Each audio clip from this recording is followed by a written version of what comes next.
Stories of Futures Past presents 5 stories featuring Overpopulation, Volume 2. The Big Trip Up Yonder by Kurt Vonnegut, Jr. A Jar of Jelly Beans by Franklin Gregory. The Good Work by Theodore L. Thomas. Cancer World by Harry Warner, Jr. Nor Dust Corrupt by James McConnell. The Big Trip Up Yonder by Kurt Vonnegut, Jr. Originally published in Galaxy Science Fiction, January 1954. Narrated by Tom Trussel. If it was good enough for your grandfather, forget it. It's much too good for anyone else. Gramps Ford, his chin resting on his hands on the crook of his cane, was staring irascibly at the 5-foot television screen that dominated the room. On the screen, a news commentator was summarizing the day's happenings. Every 30 seconds or so, Gramps would jab the floor with his cane tip and shout, "Hell, we did that 100 years ago!" Emerald and Lou, coming in from the balcony where they had been seeking that 2185 AD rarity, privacy, were obliged to take seats in the back row, behind Lou's father and mother, brother and sister-in-law, son and daughter-in-law, grandson and wife, granddaughter and husband, great-grandson and wife, nephew and wife, grandnephew and wife, great-grandniece and husband, great-grandnephew and wife, and, of course, Gramps, who was in front of everybody. All save Gramps, who was somewhat withered and bent, seemed, by pre-anti-Gerasone standards, to be about the same age, somewhere in their late 20s or early 30s. Gramps looked older because he had already reached 70 when anti-Gerasone was invented. He had not aged in the 102 years since. Meanwhile, the commentator was saying, Council Bluffs, Iowa, was still threatened by stark tragedy, but 200 weary rescue workers have refused to give up hope and continue to dig in an effort to save Elbert Hagedorn, 183, who has been wedged for 2 days in a... "I wish he'd get something more cheerful," Emerald whispered to Lou. "Silence!" cried Gramps. "Next one shoots off his big bazoo while the TV's on is going to find himself cut off without $1. His voice suddenly softened and sweetened. "When they wave that checkered flag at the Annapolis Speedway, and old Gramps gets ready for the big trip up yonder." He sniffed sentimentally, while his heirs concentrated desperately on not making the slightest sound. For them, the poignancy of the prospective big trip had been dulled somewhat, through having been mentioned by Gramps about once a day for 50 years. "Dr. Brainard Keyes Bullard," continued the commentator, "president of Wyandotte College, said in an address tonight that most of the world's ills can be traced to the fact that man's knowledge of himself has not kept pace with his knowledge of the physical world." "Hell!" snorted Gramps. "We said that 100 years ago!" "In Chicago tonight," the commentator went on, "a special celebration is taking place in the Chicago Lying-In Hospital. The guest of honor is Lowell W. Hitz, age 0. Hitz, born this morning, is the 25 millionth child to be born in the hospital." The commentator faded and was replaced on the screen by young Hitz, who squalled furiously. "Hell!" whispered Lou to Emerald. "We said that 100 years ago." "I heard that!" shouted Gramps. He snapped off the television set, and his petrified descendants stared silently at the screen. "You there, boy!" "I didn't mean anything by it, sir," said Lou, aged 103. "Get me my will. You know where it is. You kids all know where it is. Fetch, boy!" Gramps snapped his gnarled fingers sharply. Lou nodded dully and found himself going down the hall, picking his way over bedding to Gramps' room, the only private room in the Ford apartment.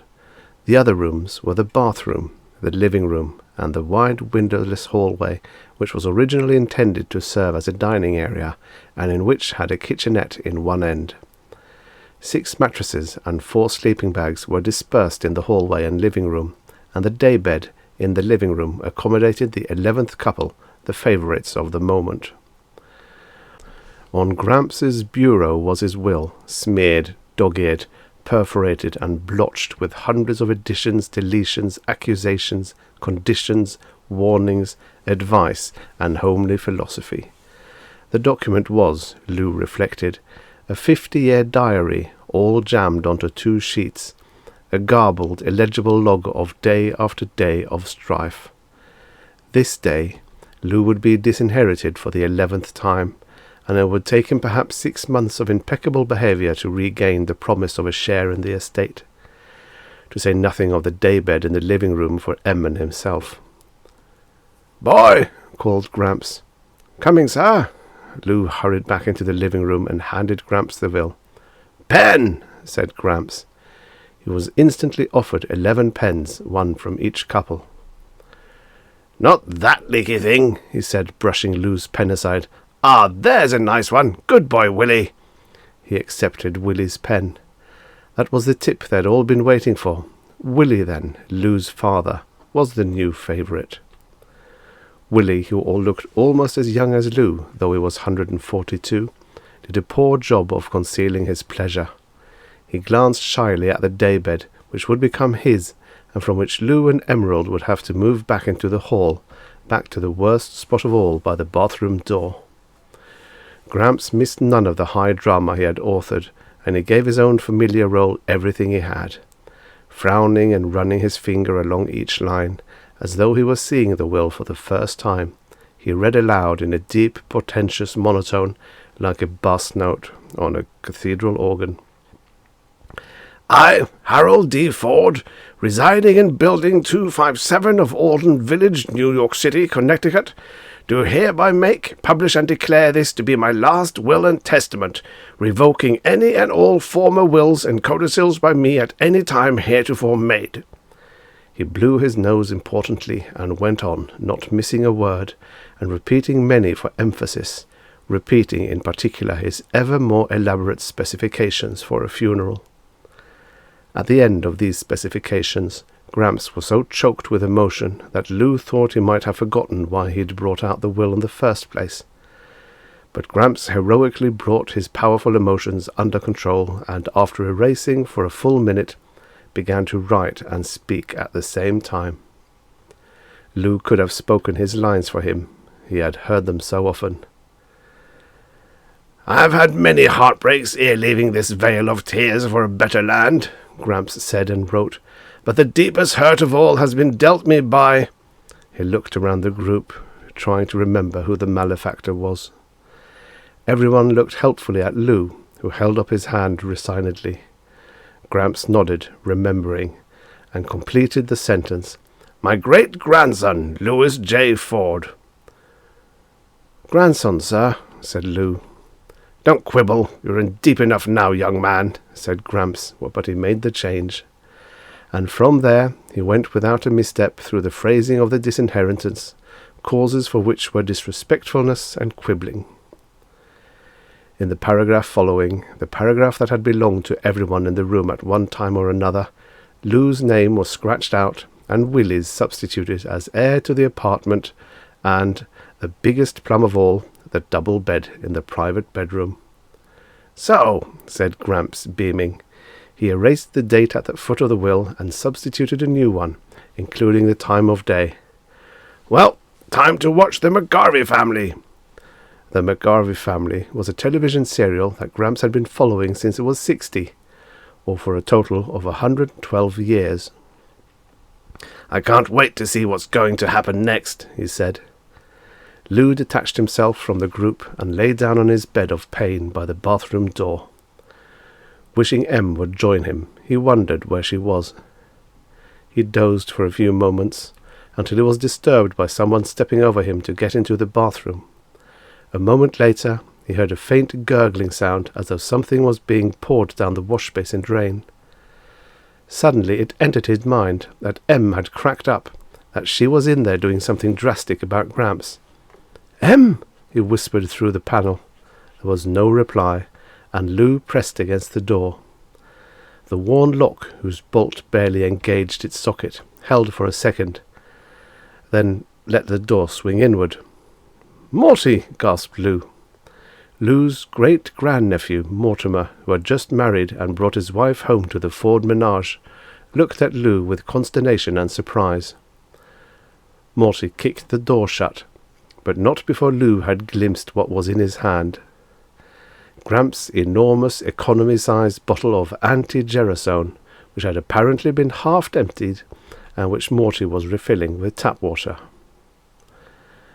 A moment later, Morty came out, glared defiantly at Lou, and brushed past him wordlessly to rejoin his pretty bride. Shocked, Lou didn't know what to do. He couldn't let Gramps take the mouse-trapped anti-gerasone, but if he warned Gramps about it, Gramps would certainly make life in the apartment, which was merely insufferable now, harrowing. Lou glanced into the living room and saw that the Fords, Emerald among them, were momentarily at rest, relishing the botches that the McGarvey had made of their lives. Stealthily, he went into the bathroom, locked the door as well as he could, and began to pour the contents of Gramps' bottle down the drain. He was going to refill it with full-strength anti-gerasone from the 22 smaller bottles on the shelf. The bottle contained a half-gallon, and its neck was small, so it seemed to Lou that the emptying would take forever, and the almost imperceptible smell of anti-gerasone, like Worcestershire sauce, now seemed to Lou, in his nervousness, to be pouring out into the rest of the apartment, through the keyhole and under the door. The bottle gurgled monotonously. Suddenly, up came the sound of music from the living room, and there were murmurs and the scraping of chair legs on the floor. "Thus ends," said the television announcer, "the 29,121st chapter in the life of your neighbours and mine, the McGarveys." Footsteps were coming down the hall. There was a knock on the bathroom door.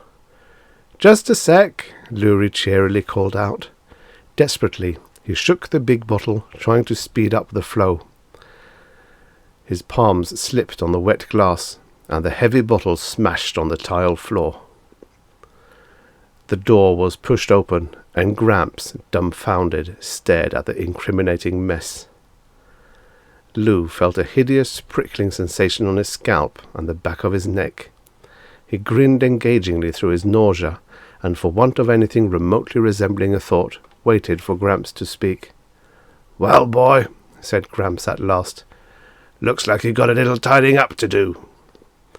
And that was all he said. He turned around, elbowed his way through the crowd, and locked himself in his bedroom. The Fords contemplated Lou in incredulous silence a moment longer, and then hurried back to the living room, as though some of his horrible guilt would taint them if they looked too long. Morty stayed behind long enough to give Lou a quizzical, annoyed glance. Then he also went into the living room, leaving only Emerald standing in the doorway. Tears streamed over her cheeks. "Oh, you poor lamb, please don't look so awful. It was my fault. I put you up to this with my nagging about Gramps." "No," said Lou, finding his voice. "Really, you didn't. Honest, Em, I was just—" "You don't have to explain anything to me, hun. I'm on your side, no matter what." She kissed him on one cheek and whispered in his ear. "It wouldn't have been murder, hun. It wouldn't have killed him. It wasn't such a terrible thing to do. It just would have fixed him up so he'd be able to go any time God decided he wanted him." "What's going to happen next, Em?" said Lou hollowly. "What's he going to do?" Lou and Emerald stayed fearfully awake almost all night, waiting to see what Gramps was going to do. But not a sound came from the sacred bedroom. 2 hours before dawn, they finally dropped off to sleep. At 6 o'clock they arose again, for it was time for their generation to eat breakfast in the kitchenette. No one spoke to them. They had 20 minutes in which to eat, but their reflexes were so dulled by the bad night that they had hardly swallowed 2 mouthfuls of egg-type processed seaweed before it was time to surrender their places to their son's generation. Then, as was the custom for whoever had been most recently disinherited, they began preparing Gramps' breakfast, which would presently be served to him in bed on a tray. They tried to be cheerful about it. The toughest part of the job was having to handle the honest-to-God eggs and bacon and oleomargarine, on which Gramps spent so much of the income from his fortune. "Well," said Emerald, "I'm not going to get all panicky until I'm sure there's something to be panicky about." "Maybe he doesn't know what it was I busted," Lou said hopefully.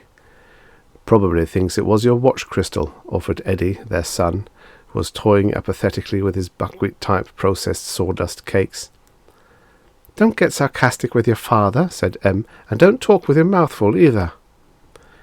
"I'd like to see anybody take a mouthful of this stuff and not say something," complained Eddie, who was 73. He glanced at the clock. "It's time to take Gramps his breakfast, you know."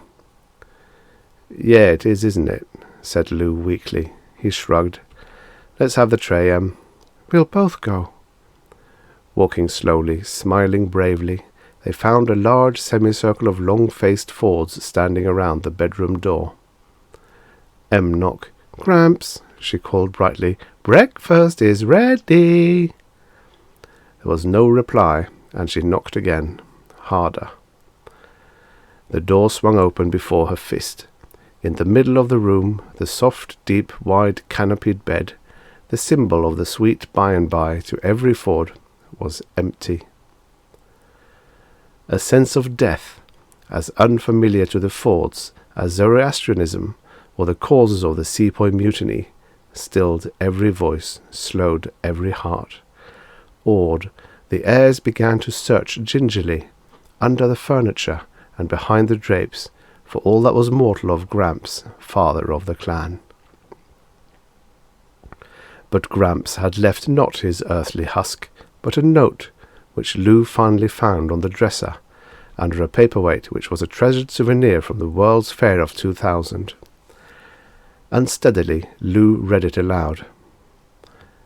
"Somebody who I have sheltered and protected and taught the best I know how all these years last night turned on me like a mad dog and diluted my anti-gerasone, or tried to. I am no longer a young man. I can no longer bear the crushing burden of life as I once could. So, after last night's bitter experience, I say goodbye. The cares of this world will soon drop away like a cloak of thorns, and I shall know peace. By the time you find this, I will be gone." "Gosh," said Willie brokenly. "He didn't even get to see how the 5,000-mile speedway race was going to come out." "Or the Solar Series," Eddie said, with large, mournful eyes. "Or whether Mrs. McGarvey got her eyesight back," added Morty. "There's more," said Lou, and he began reading aloud again. "I, Harold D. Ford, etc., do hereby make, publish, and declare this to be my last will and testament, revoking any and all former wills and codicils by me at any time heretofore made." "No," cried Willie, "not another one." "I do stipulate," read Lou, "that all of my property, of whatsoever kind and nature, not be divided, but do devise and bequeath it to be held in common by my issue, without regard for generation, equally, share and share alike." "Issue?" said Emerald. Lou included the multitude in a sweep of his hand. "It means we all own the whole damn shootin' match." Each eye turned instantly to the bed. "Share and share alike?" asked Morty. "Actually," said Willie, who was the oldest one present, "it's just like the old system, where the oldest people head up things with their headquarters in here, and—" "I like that!" exclaimed Em. "Lou owns as much of it as you do, and I say it ought to be for the oldest one who's still working. You can snooze around here all day, waiting for your pension check, while poor Lou stumbles in here after work, all tuckered out, and—" "How about letting somebody who has never had any privacy get a little crack at it?" Eddie demanded hotly. "Hell, you old people had plenty of privacy back when you were kids. I was born and raised in the middle of that goddamn barracks in the hall. How about—" "Yeah?" challenged Morty. "Sure, you've all had it pretty tough, and my heart bleeds for you. but try honeymooning in the hall for a real kick." "Silence!" shouted Willie imperiously. "The next person who opens his mouth spends the next 6 months by the bathroom. Now clear out of my room. I want to think." A vase shattered against the wall, inches above his head. In the next moment, a free-for-all was underway, with each couple battling to eject every other couple from the room. Fighting coalitions formed and dissolved with the lightning changes of the tactical situation. Em and Lou were thrown into the hall, where they organized others in the same situation, and stormed back into the room. After 2 hours of struggle, with nothing like a decision in sight, the cops broke in, followed by television cameramen from mobile units. For the next half hour, patrol wagons and ambulances hauled away Fords, and then the apartment was still and spacious.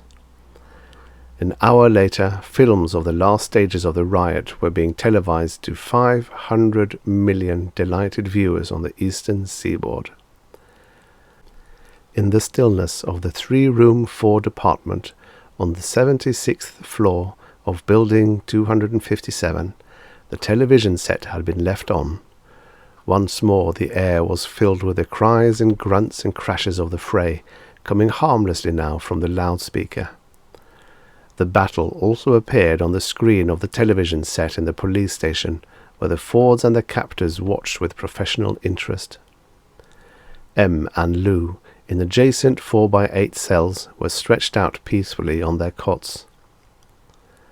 "Em," called Lou through the partition, "you got a wash basin all your own, too?" "Sure, wash basin, bed, light, the works. And we thought Gramps' room was something. How long has this been going on?" She held out her hand. "For the first time in 40 years, hun, I haven't got the shakes. Look at me." "Cross your fingers," said Lou. "The lawyer's going to try to get us a year."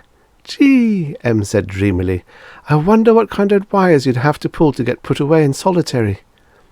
"All right, pipe down," said the turnkey, "or I'll toss the whole kit and caboodle of you right out, and first one who lets on to anybody outside how good jail is ain't never getting back in." The prisoners instantly fell silent. The living room of the apartment darkened for a moment as the riot scenes faded on the television screen, and then the face of the announcer appeared, like the sun coming from behind a cloud. "And now, friends," he said, "I have a special message from the makers of anti-gerasone, the message for all you folks over 150. Are you hampered socially by wrinkles, by stiffness of joints and discoloration or loss of hair, all because these things came upon you before anti-gerasone was developed? Well, if you are, you need no longer suffer, you need no longer feel different and out of things. After years of research, medical science has now developed super anti-gerasone. In weeks, yes, weeks, you can look, feel and act as young as your great-great-grandchildren. Wouldn't you pay $5,000 to be indistinguishable from everybody else? Well, you don't have to. Safe, tested, super anti-gerasone costs you only a few dollars a day. Right now, for your free trial carton, just put your name and address on a $1 postcard and mail it to Super, Box 500,000, Schenectady, New York. Have you got that? I repeat it. Super, Box 500,000. Underlining the announcer's words was the scratching of Gramps' pen, the one Willie had given him the night before. He had come in, a few minutes earlier, from the Idle Hour Tavern, which commanded a view of Building 257 from across the square of asphalt known as the Alden Village Green. He had called a cleaning woman to come straighten the place up, then had hired the best lawyer in town to get his descendants a conviction, a genius who had never gotten a client less than a year and a day. Gramps had then moved the daybed before the television screen so that he could watch from a reclining position. It was something he dreamed of doing for years. "Schenectady," murmured Gramps. "Got it!" His face had changed remarkably. His facial muscles seemed to have relaxed, revealing kindness and equanimity under what had been taut lines of bad temper. It was almost as though his trial package of super anti-gerasone had already arrived. When something amused him on television, he smiled easily, rather than barely managing to lengthen the thin line of his mouth a millimeter. Life was good. He could hardly wait to see what was going to happen next. The end. Subscribe for your daily stories of futures past. And now, for the next story. A Jar of Jelly Beans by Franklin Gregory. Originally published in Amazing Stories, February 1960. Narrated by Tom Trussel. It seemed somehow appropriate to Justin that it was a little child who would finally save the world, since, broadly speaking, it was the little brats who caused the mess in the first place. Not, Justin hastened to assure Doris with a tenderly approving glance at her expanded umbilical region, that it's all their fault. There's just so damn many of them. Doris, supine like a pampered queen on the daybed, corrected him gently. Us, she said. Really, Justin? Yes, Justin agreed. With a name like mine, I ought to be more fair. Us it is, of course. All 10 damn billion of us. And it was really our great-granddads to blame. If they'd listened to Huxley and the rest of the population controllers, we'd not be in this box. We mightn't even be, period. What a frightening thing to think of. I only meant, Justin pursued, that since we were all kids too once, it does rather keep going back to that. The more kids, the more there are to grow up to beget more kids, ad infinitum, till something gives. But with this lousy election coming on, maybe I'm not thinking so straight any more. You're a very straight thinker, Doris told him, and she smiled proudly at the Nobel scroll on the wall. Everybody at NYU insists you're an absolute genius, one of the last. Justin tried, and as usual failed, to contain his sarcasm. Everybody? You mean all 26 morons on the faculty? Or that mob of half-literate bums they call a student body? Now you're being difficult, Doris said. But Justin, genius-like, had stopped listening. Instead, he was thinking how silly his colleagues would look when he finally announced his answer. It was the obvious the clunkheads never saw, which, when it came down to it, was why clunkheads never won Nobel Prizes. Nobody denied that in this year of our Lord, 2060, a new frontier was needed to relieve the horrible overcrowding. So where else, they asked, would you find it except in outer space? You couldn't make the world stretch, could you? Of course not. But it was like saying a jar would only hold so many jelly beans. That was true, too, but only in a sense. It was the other sense the clunkheads didn't see. Doris stirred and murmured. Justin stiffened with concern. Doris said, It didn't really hurt. It was a surprise. I can't get used to the little monster bumping around inside me. You don't mind me calling it a little monster, do you? Of course not. And it won't be, will it? You promised it wouldn't. Oh, Jus, I simply couldn't stand having an abnormal baby. No, he said, sticking to the truth as he saw it. No, it won't be abnormal. They had been through this before, ever since the first month when Doris agreed to the hormone injections and the special diet. He said suddenly, Did you ever hear of Count Borowski? He was a Pole, handsome, witty, a scholar, and very healthy. He lived to be 98 years old. Do you mean my baby will be like him? Oh, I'd love that. I think he will be very much like Borowski, Justin said, again quite honestly, and he hoped to God Doris never took it into her pretty blonde head to look up the man in the encyclopedia. It wasn't likely. That was the nice thing about a girl with so few intellectual pretensions. Justin himself, Dr. Justin Weatherby, biochemist, geneticist, endocrinologist, and politician perforce, got his belly full of intellect every day. Since he could abide neither brains nor absolute idiocy, he was often lonely. But President Austin told people, "What I like about Weatherby, he's the only confounded scientist I can understand." To a president of the United States in the hot spot of making unpopular decisions every day and simultaneously seeking re-election, this was important. And it was to have Justin's advice at hand that he had named him consultant to the National Demographic Authority, the agency which, in view of the galloping population crisis, had long since succeeded the Security Council as #1 pusher around of people. Nobody envied Justin this position. Nobody either gave Murray Austin a Chinaman's chance of whipping Senator Wheeler. In 60 years, not one American president had won a second term. Not one had made good his campaign promise to bring order out of chaos.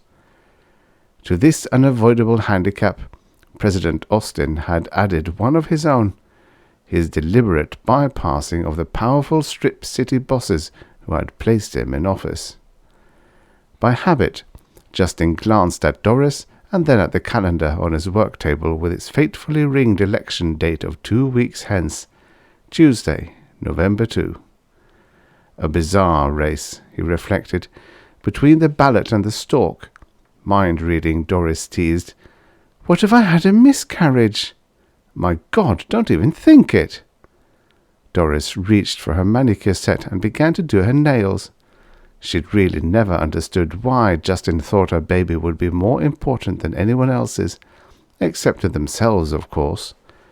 But if she were puzzled, and if she wished Justin were less secretive about the experiments that took him so often to his Rockland County laboratory camp, she did not actually worry. She said, "You're rather fond of the old goat, aren't you?" "Let us say rather," said Justin stiffly. "I am fond of my country. Murray Austin is the first president I can remember who is really trying to do something." "Meaning," smiled Doris, "that the old goat listens to you." "Exactly. But I wish you would not call him an old goat. He's younger than I, a shade taller, and almost as handsome." "Gee, we sure hate ourselves." Grinning, Justin stepped to the window, his usual method of closing a conversation. 3 panes were cracked, and he had patched them with tape. Just outside, the once private terrace had been converted to a fire escape long ago when the apartments were subdivided. Somebody had told him that Washington Square Village in the old days was a very nice place to live, with elevators even, and private bathrooms. It would be pleasant to have your own bath. Still, they were darn lucky to have this single room to themselves, and that only because of his standing with the government. From his high vantage, he could see into Washington Square, where under the autumnal nudity of the ancient trees, the students had their digs, old army tents mostly, and packing-crate shanties. A snow threat hung in the bleak sky. A light breeze rippled the tent walls and churned the smoke from the community kitchen's licensed fire. Oblivious of the forming weather, a group of ragged students mustered near the ruined arch. Some carried signs. "Down with Austin! Vote for Wheeler! Venus or bust! Damn the budget! Try again!" In loose, unmilitary formation, they filed past the arch, perhaps to picket some visiting delegation, more likely to stage another hot-headed rally of their own society for the settlement of space. Exasperated at their persistence, and the persistence of all human hope, Justin watched as they lost themselves in the wretched pedestrian hordes of Fifth Avenue. A little uneasily, he wondered how they would take the president's announcement, or for that matter, his own. "Hun, I'm gasping. Roll me one, huh?" Justin returned to the table and lifted the porcelain top of the room's only antique, a 19th century apothecary's jar, susceptibly labelled opium. There was but little tobacco left. Careful to spill not a single grain, he rolled a cigarette, inserted it between Doris's lips, and held a match. When she'd inhaled hungrily, she asked, "Are you having one?" "Joe's not sure when he can get some more," he said thoughtlessly, and at once regretted subtracting from her pleasure. "I feel like a heel. Have a drag on this." No thanks, I'm trying to quit," he lied lamely. Crazy, this young girl latching onto the habit 40-odd years after they'd switched the last barley field to essential food grains. Only dimly could he himself remember when the tobacco prohibition amendment was enacted. Could there be something in Doris's metabolism to demand nicotine? The thought startled him. Would it make a difference in his calculations? From behind her pillow, Doris pulled out a fat, once glossy magazine of a type not published for generations. It was dated January 1959, and Justin had brought it home from the college library to amuse her. Turning to a splashy, full-page cigarette ad, she asked, "Were they really manufactured 100 years ago?" "Oh yes, they called them tailor-mades." He closed an eye to recall a specific fact. "Americans smoked nearly 500 billion a year. It was a tremendous industry." Doris said slowly, "You ought to have something relaxing to do." "I could get drunk on lab alcohol, but that's illegal too." He sat down beside her and stroked her neck. "Besides, I have you." "You're leering. I'll see you after the baby is born." She turned a page. It was hard to tell whether the slim girl stepping from the orchid-coloured Cadillac in front of the theatre marquee was advertising the Cartier emerald necklace or the sable coat. "You never see anything like this," Doris said. "They're still around, in hiding mostly. Once in a while, after a riot, and if you want to pay an outrageous price, you can get something like it under the counter." "But you couldn't wear it." "Of course not. You'd be torn to pieces." "And just anybody could fly to Europe or take cruises? And everyone had cars like this? Not just the government?" "Nearly," said Justin. "You could put all the people in all the autos, and all the back seats would still be empty." Doris sighed. "It must have been a fabulous time to live." Perhaps it was. Even history-minded Justin found it hard to believe the cold statistics of that storied era. A life expectancy at birth of 68 years. A daily diet of 3,000 calories. Meat, eggs, milk whenever you wished. Why, he himself could scarcely remember the taste of beef. Bountiful supermarkets groaning with viands, choice liquors and wines, fresh fruit in winter, mountainous surpluses of wheat and corn, candy shops, jewellery shops, flower shops, bookshops, opera, theatre, museums, a telephone for every 3 persons, half the population in steady jobs, another quarter in school, and land, land, land for everyone. Where had this great nation failed? To the few who still troubled to study the past, there was no mystery. From the 12 billion a year spent during the infant age of Sputniks and explorers, America had spilled her treasure like sand into the frantic race to conquer space. Temporarily braked by the wars, but with each piece redoubling the effort, the nation in the decade after the Red collapse had poured half her national income into those innumerable stabs toward the stars. Like the Mississippi bubble, the madness mounted. With the first building of the moon stations, with a lucky landing on Mars, Hope in the great gamble rekindled, and the world ahed like children watching fireworks. No cost was counted, for as the 20th century turned into the 21st, the exploding population seemed to make success ever more urgent. Demagogues were swept into office on the mere promise of more space spending. Their failure but paved the way for successor demagogues with still wilder plans. Yet each new surge of the wasteful effort saw the economy erode, the dollar shrink, and private income shrivel and disappear. Markets for first the luxuries and then the staples contracted and vanished. Non-space industries closed, and scores of millions were thrown on the dole. The simplest law of economics had asserted itself. The frantic expenditure of capital without return could only end in complete bankruptcy. Corporate giants stopped their dividends and defaulted their bonds. Trading ceased on the stock exchanges. Insurance empires collapsed. Banks failed, and all the gold in Fort Knox could not make the good on the insured deposits. Newspapers folded for lack of advertising. Television blacked out, and government radio remained the sole means of mass communication. Taxes soared and went unpaid. Schools closed, colleges foundered. Skills, acquired in 1,000 years of Western civilization, were lost to posterity.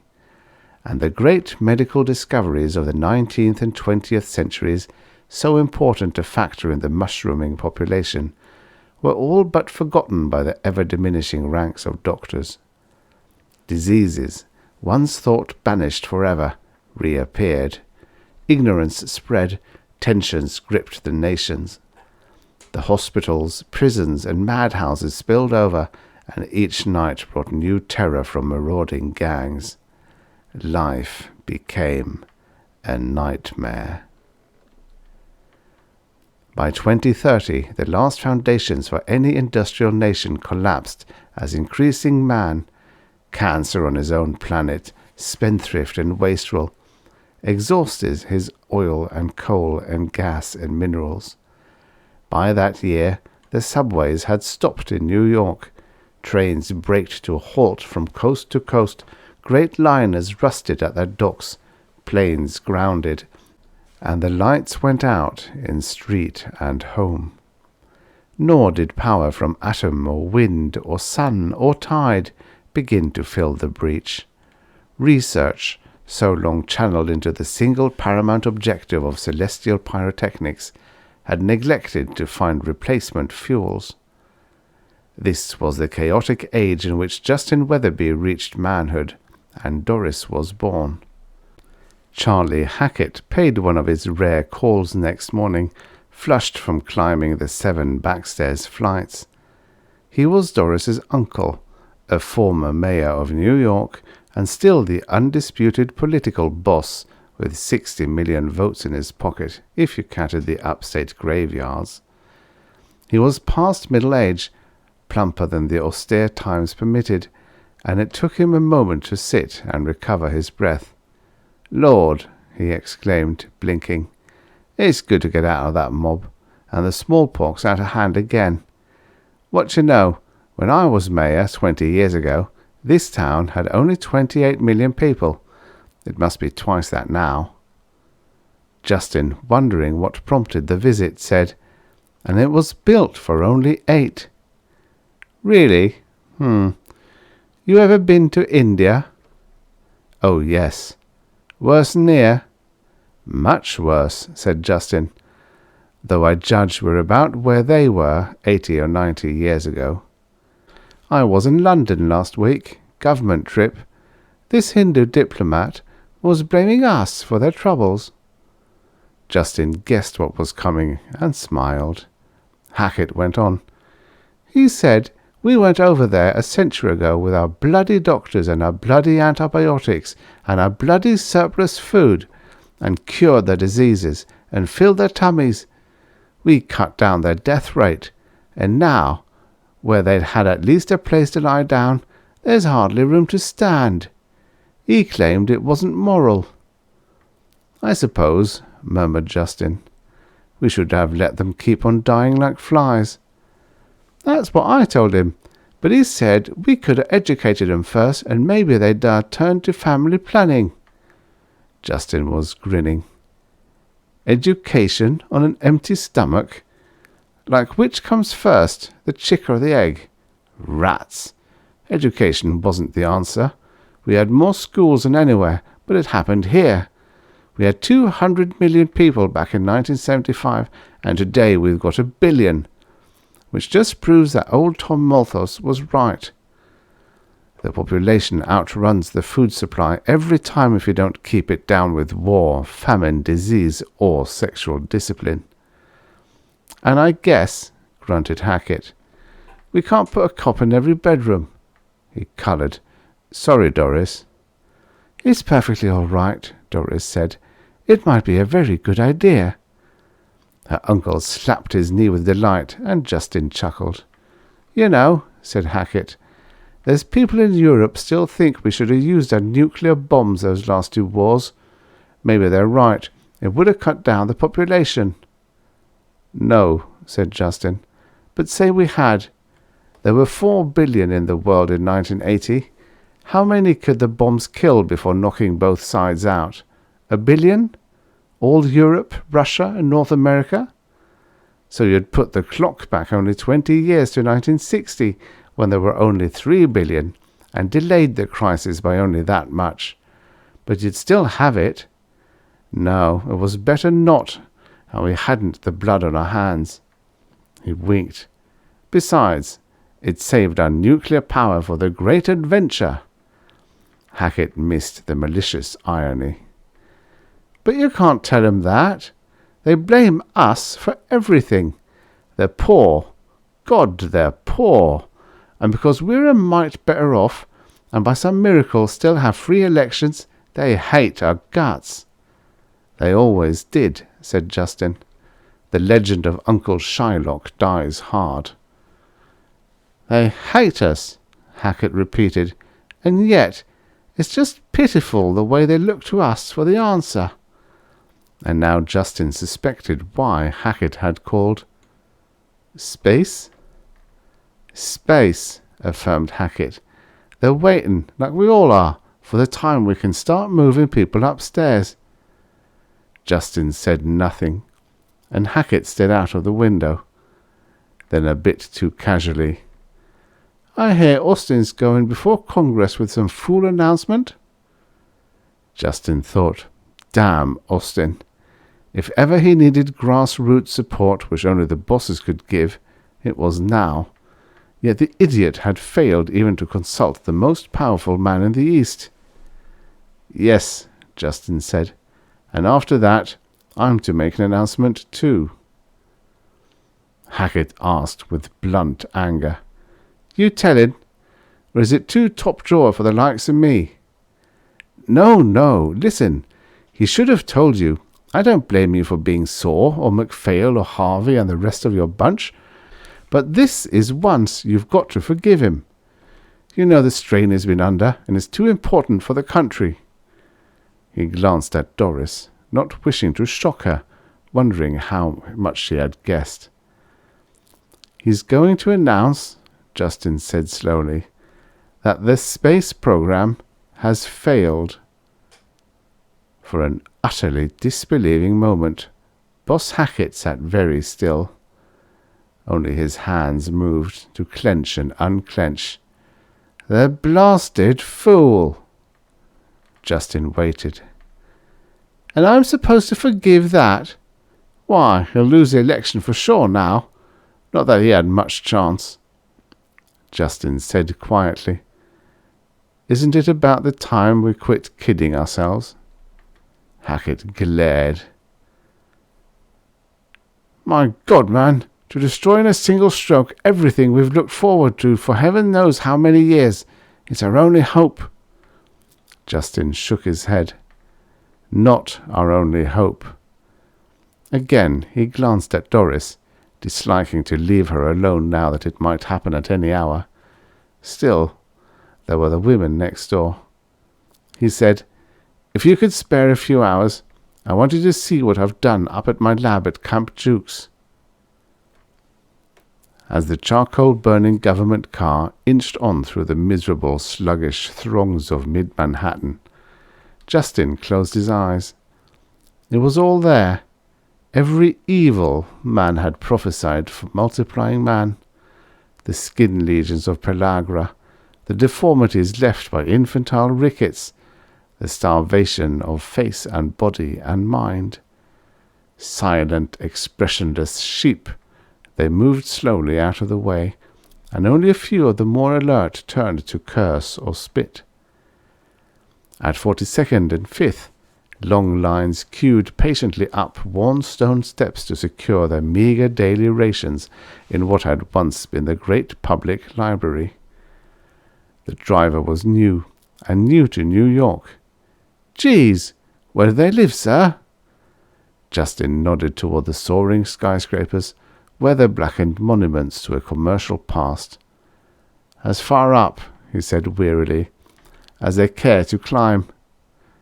Hackett emerged from his moody silence. "Where you from, boy?" "Iowa, sir." "It's better out there." "Well, sir, really not. They're hungry, too. But there does seem a bit more room. Like for some of our people." "I didn't mean that, sir. They're moving folks out, in fact. That's why I'm here. Grandpa had this farm, but they took it. They took 'em all and threw 'em together with automation. For better production, they claimed. Nobody's allowed back but the damned button-pushers." He spoke bitterly. "They said the rest of us would get in the way of the machines." "In the towns, where do they live?" "Well, the empty factories mostly. Like here, they're all closed down, you know, except the ones on the space program." He did not speak again until they had crossed the sagging, rust-coated George Washington Bridge. Looming out of a great signboard high on the palisades, a space-helmeted Uncle Sam pointed an imperative finger at their approach. "For the American dream, buy space bonds." There was an eager conviction in the lad's voice. "Gosh, when will we make it, sir?" When Boss Hackett, viewing Camp Jukes in its isolated fold of the Rockland County Ramapos, marveled at the political strings Justin must have pulled to create it, its spacious gardens studded with miniature rustic cabins stood like a last remnant of heaven in a world gone to hell. But as they watched from a rise of ground, the group's calisthenics on the playing field below, Hackett burst out, "Damn it, man! You bring me clear up here to see a couple dozen children?" "You'd better look again," Justin said quietly. "They are not children." Hackett glared and gasped. "But I can well remember when they were," Justin went on. "When I took them from various welfare bureaus, their average age was 18 months. The girl's average height was 31 inches, the boy's a trifle more. Well, that's still their height, but they are now 20 years old. Their bodies are in perfect proportion, and their health and IQ are far above the national average." "Are you trying to tell me," Hackett began in horror. "No, let me finish. Really, there isn't much new. The old Romans practiced a crude form of artificial dwarfing, but for their own sadistic amusement. And we've always had natural midgets, and some very famous ones. Philetus, the tutor of Ptolemy, Richard Gibson, the painter, Count Borulwaski of Poland. They were all tiny, extremely intelligent, and lived good long lives.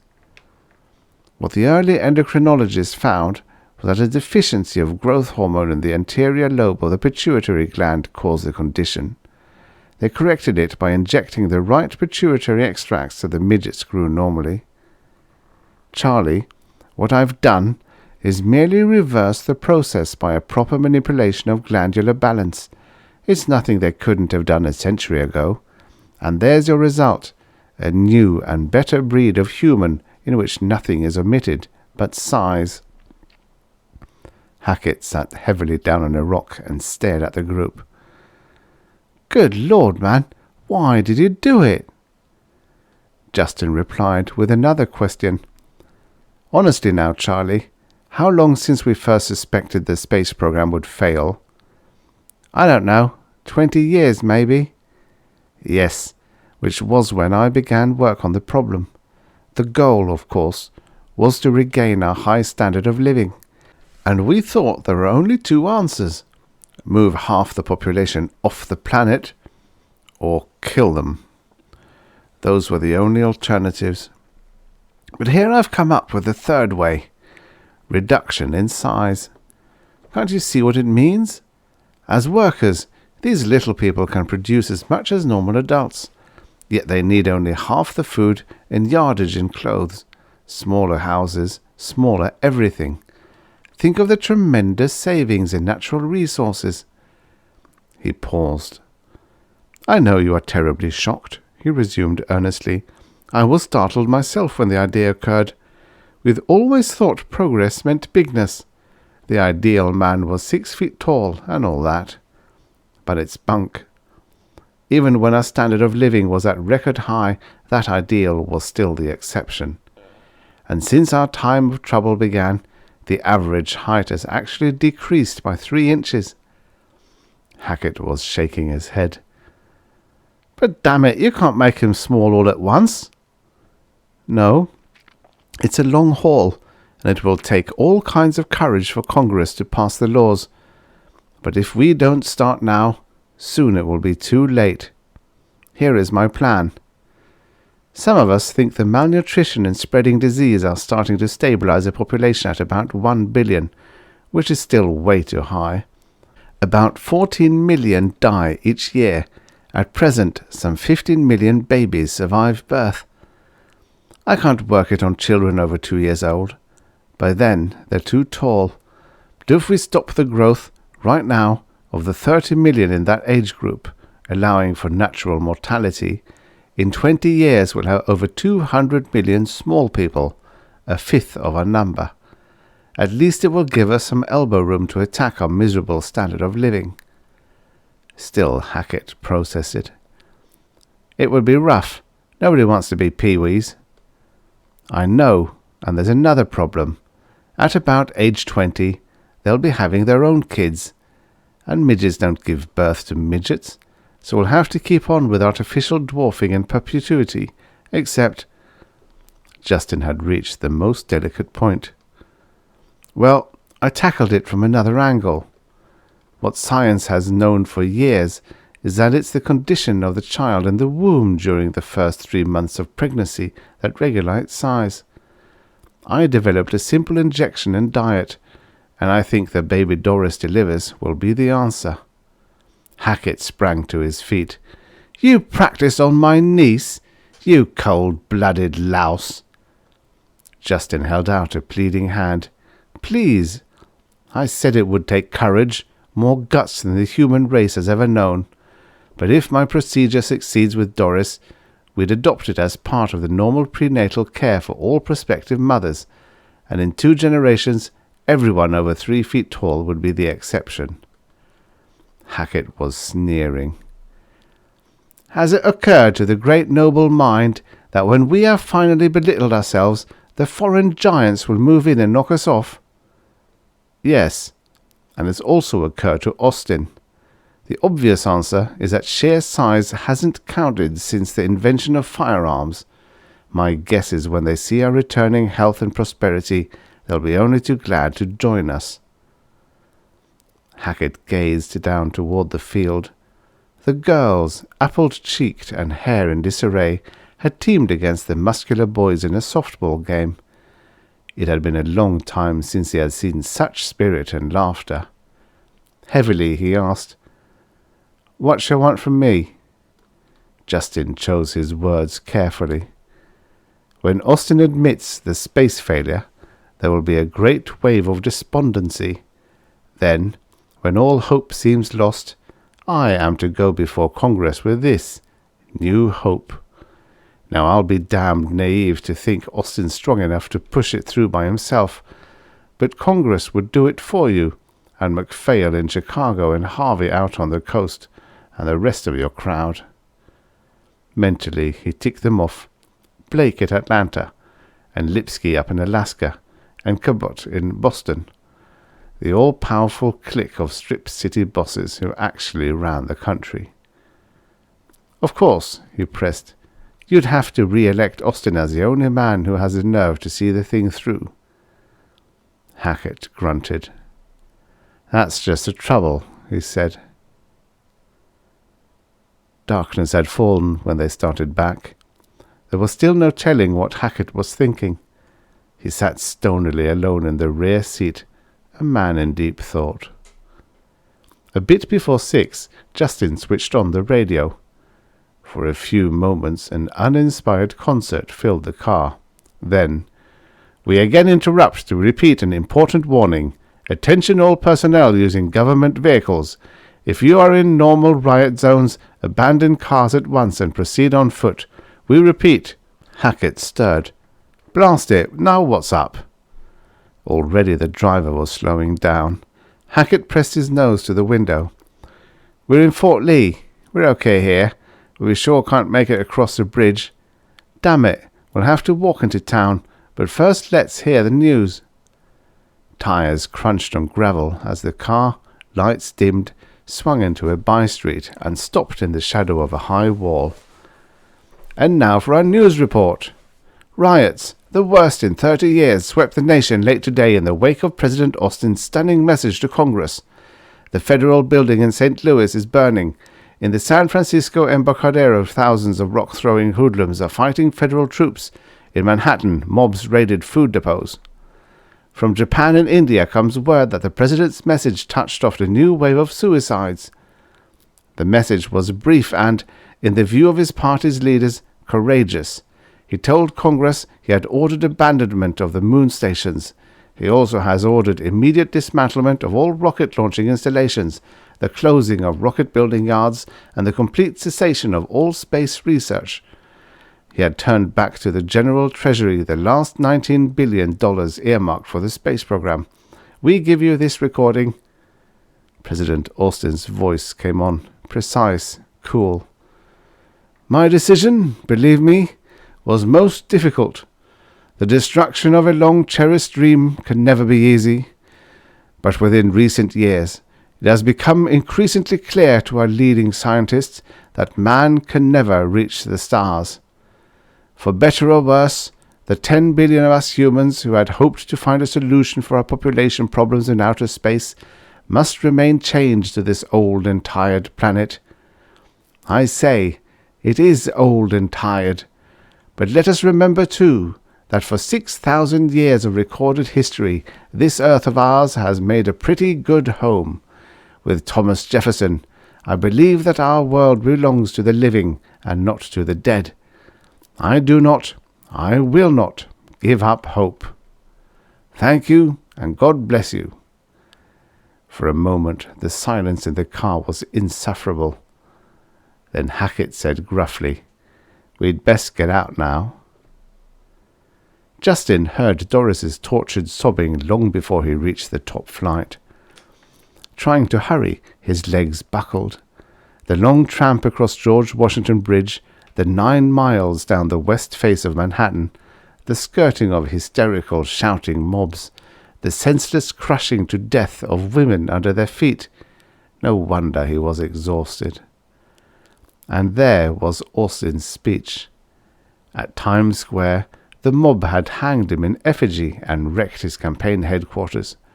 It was there, in the red glare of a burning building, that Hackett reached his decision. Okay, he'd said. I'm still sore as hell with Austin, but we'll go along. I'll call MacPhail and the boys tomorrow. This is only providing, of course, that Doris turns out all right. Justin reached his landing and swung into the corridor. Ahead, a door opened and the midwife flitted out. Doris was shrieking now. It tore at his heart. As he reached his door, the shrieking stopped. Doris whimpered. It's a dwarf, I tell you. Oh, Justin, how could you? Justin nodded at the midwife. Her answering nod was assuring. Rotten I'm late. He crossed to his table. From a drawer he procured a bottle, poured green fluid into a glass, stepped to the bed, held it to Doris's lips. Her eyes were wide and frightened. "Drink," ordered Justin. "Drink, damn it! I love you." Only when the sedative calmed her did he step to the basket and peer in. Slowly, and with pride and great tenderness, he smiled. "He's perfect." "But so tiny," whispered the midwife in awe. "It can't weigh a pound. Can it live?" Justin was grinning. "It's a new creation," he said. The end. Subscribe for your daily stories of futures past. And now for the next story. The Good Work by Theodore L. Thomas. Originally published in If, Worlds of Science Fiction, February 1959. Narrated by Tom Trussel. Tall and raw-boned was Jeremiah Winthrop. Narrow of shoulder and shallow of chest he was, but no matter. There was a dignity to the man that showed itself in every movement. Here was one who still called himself a man, one whose tradition sprang from the rocky New England soil that had nourished his forebears. The mould that produces such a man is not easily bent or broken, not even in a world of 350 billion people, not even in a world where the rocky New England soil lies buried and forgotten beneath the foundations of monstrous buildings. Jeremiah Winthrop rode the spiral escalator up to the two-part cubicle he called home on the 148th floor. He stood swaying slightly as the escalator wound its serpentine way upwards. Others rode with him, tight people, tense people, pushed together, staring straight as they rode the spiral escalator up. And now and then, at a turn or a bend, a man would elbow his way out. He'd leave the upflowing river of people and step onto a landing as his floor came by. But the escalator was still crowded as it passed the 148th floor, and Winthrop stepped off. He was not one of the lucky ones who lived high near the roof where it was at least possible to think about the air and the light and the sun. Winthrop boarded a moving belt that carried him over to his own corridor. He walked down the corridor for 10 minutes. It was easy walking, for there were far fewer people now. Finally he came to his own door. He inserted his thumb in the thumbhole, slid the door open, and walked in. A tassel-headed youngster sat on the floor playing with a plastic box. The boy looked up as Winthrop entered. "Daddy!" he shouted. He flung himself to his feet, dashed across the room, and grabbed his father around the legs. "Hello, Davy," said Winthrop, ruffling the curly brown hair. "How's the little man?" "Fine, Daddy, and Mummy says we can go up on the roof in another month. Will you come with us, this time? You never go with us, Daddy. Will you come up with us in a month from now?" Winthrop looked over the boy's head at his wife, Anne. The smile faded from his face. He said, "A month? I thought it was our turn again in a week. What happened?" Anne shook her head and pressed the back of a hand against her forehead. "I don't know. They have had to reschedule everybody. Another 1,800 babies born in the building this week. They all have to get a little son. I don't know." Winthrop pushed Davy gently to one side and held the boy to him as he walked over to Anne. He put a hand in the small of her back and held her against his chest. She rested her head against the upper part of his arm and leaned against him. Anne lifted her head, stood on her toes, and kissed Winthrop. She pulled away and led him over to a chair, Davy still hanging on to his leg. "You must be tired," she said. 10 hours you've been out. Were you able to? Did you?" "No," said Winthrop. "Nothing. Not so much as a soybean." He looked at his wife and smiled. "I guess the time has come for us to eat that potato. We've been saving it for a month." Anne's eyes wrinkled as she looked down at him. "Oh, I gave it to the Brookses. They haven't had anything in weeks." The words began to pour out. "We have done so well, really, in the last few weeks that I felt sorry for them. We had those cabbage leaves and 3 potatoes, and even that piece of fish 4 months ago. I couldn't help myself. I gave our potato to them. They were so sick of standard fare they were beginning to get depressed, really depressed. Winthrop reached up and put an arm around her hips and said, "Don't think about it, darling." He was silent for a moment, and then he continued, "I think I'll go down and see if John Barlow has some work for me. Let's have a quick dinner of standard fare, and then I'll go." He got up and walked over to the sink and began washing David's hands, talking, joshing, teasing a little as he did so. Anne took 3 glasses from the tiny cabinet. She went to the synthetic milk faucet and filled the glasses and then put them on the table. She went to the bread slot and removed 6 slices of bread. One after the other, she dropped the 6 slices of brown bread through the toaster. She picked up a knife and scooped big gobs of rich yellow synthetic butter out of the butter slot and spread it on the toast. She made a pile of the toast on a plate and then cut the pile in half. "All right," she called, and she put the toast on the table and sat down. Winthrop helped Davy into a chair and then sat down himself. He bent his head and spoke a brief blessing, and they all ate. They ate standard fare, as countless billions of other people did that night, and every night, from birth to death, standard fare. When the meal was done, Winthrop got up and kissed Anne and Davy good-bye. He rode down the spiral escalator down to the ground floor and below.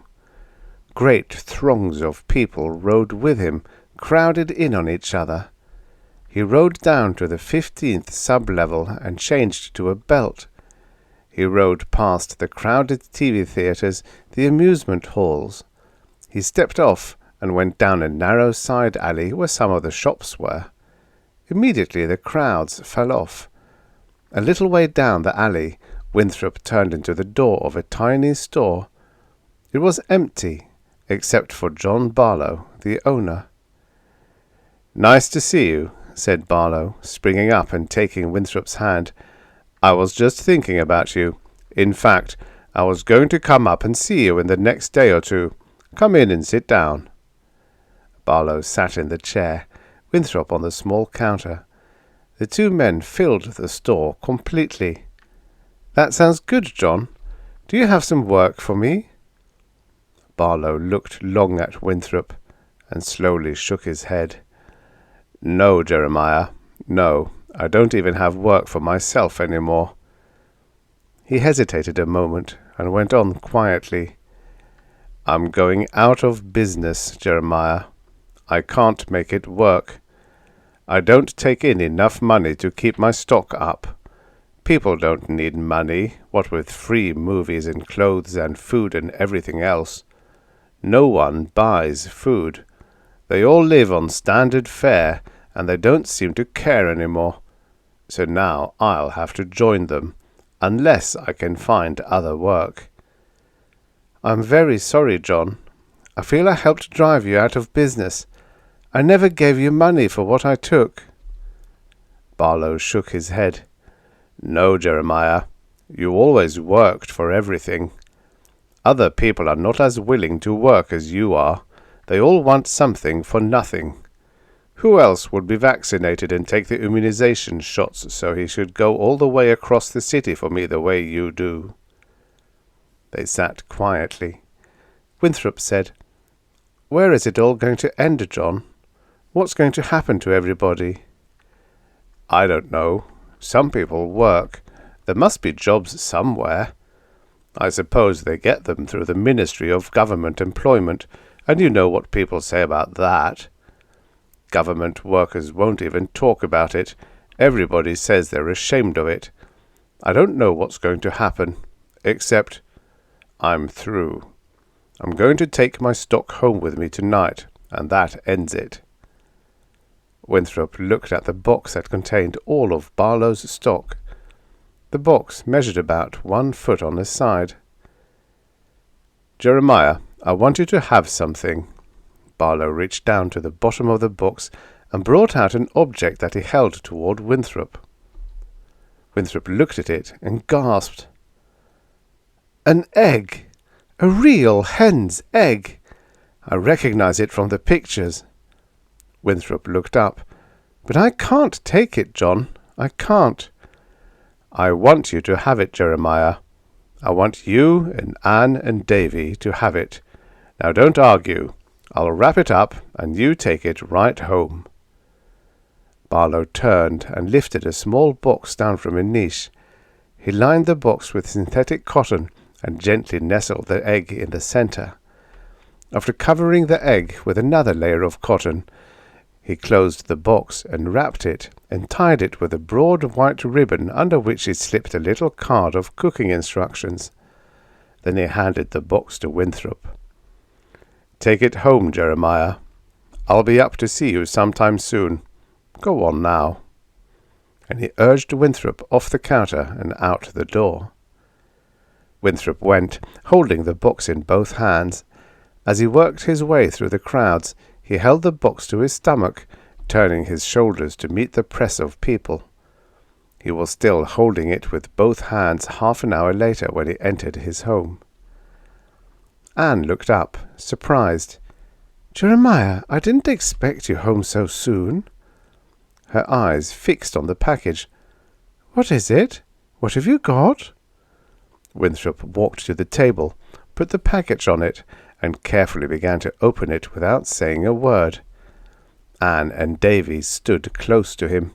Davy climbed on a chair to see better. When Winthrop lifted off the top layer of cotton, Anne's eyes widened, and she clasped her hands together and stared silently. What is it, Daddy? It's an egg, son. A hen's egg. Is it something to eat? Yes, son, it is. Winthrop looked at his wife and said, Shall we eat it now? Anne nodded, quickly read the cooking instructions, and set about preparing scrambled egg. Winthrop got out the cooking pan, wiped off the dust, and set it down near her. She smiled at him and put a large chunk of butter in it and placed the pan on the heater. When the butter bubbled, she poured the beaten egg into the pan. It hissed as it struck the hot butter. She began to stir the egg as it cooked. Winthrop picked Davy up so he could see into the pan as the egg thickened. In a moment it was done. Anne lifted 3 small dishes from a cupboard, placed them on the table, and carefully scraped the egg onto the plates. Buttered toast and milk came next. Then they sat down to eat. Winthrop said a grace. They ate in silence. Davy looked up after his egg was gone and said, I don't like it very much. I like it some, but not very much. Winthrop reached over and ruffled his hair, saying to Anne, It would have been better if we'd had some salt, I guess, but it was good anyway. I've often wondered what an egg tasted like. He looked down at the empty plates and stared at them. Then he said quickly, Davy, it's your bedtime. You hop on in now. Davy's face grew long, but then Winthrop looked at him, and he climbed off his chair and went over and pulled his father down and kissed him on the cheek. Good night, Daddy. Good night, son. Anne took Davy by the hand and led him into the bedroom. Winthrop listened to the chatter and then to the prayers. He sat and listened as he stared at the 3 egg-stained plates on the table. The plates pushed into his mind, occupied it, filled it, until there was nothing else. And at that moment the integrity of Jeremiah Winthrop broke. He was still staring at the plates when Anne came out and sat down beside him. She too looked at her husband, looked and looked again, closer. There were tears in his eyes. She leaned toward him and put a hand on his shoulder. "What is it, Jeremiah?" she asked quietly. He turned full toward her, started to speak, but could not. He pointed to the dirty plates and then cleared his throat. "Anne, that's the last of it. It's getting worse all the time. There's no work for a man. What are we going to do? Is Davy going to live the rest of his life satisfied with standard fare? Can we watch him grow up not knowing what it feels like to work? Anne." He stopped and sat quietly for a moment. "I've got to go to the Ministry of Government Employment." She said, "Jeremiah, are you sure? We've always been able to manage on our own. We've never needed help from the government." "Anne." He stood up and began pacing across the room. "How can we sit and watch this happen to our boy? We can't take him out in all those people very often. We can't take him to the roof. Anne, he's a good boy. We can't let him live like this." "But how will you feel? You have to make your own way. You've always believed that." Winthrop's stooped figure bent even more. He stopped pacing and stood with his hands hanging at his sides, his chin on his chest. "I know," he said quietly. "I know. Help me, Anne. What should we do?" She flew across the room to him, and they clung together. After a moment she said, "All right, Jeremiah. I knew this would come some day. We will go down tomorrow to the Ministry of Government Employment and see if they have any work for you. Maybe they have, and maybe it won't be so bad. Maybe it's good work after all. We'll see." The family was up early the next morning, up and eating standard fare. After breakfast they began to get ready to go out. Anne went over all the clothes, sponging spots off the slick fabric. Jeremiah Winthrop paced back and forth with slow, measured steps, his hands clasped behind him, his head bent. Anne took a little cord harness from the cabinet and slipped it over Davy's head. She pulled the cords taut and tied them around him. She passed a light piece of cord around her waist and tied the other end of it to Davy's harness. She tied a second piece of cord to the other side of the harness. Then she said to Winthrop, "Jeremiah, we're ready." Winthrop stepped over to Davy's side.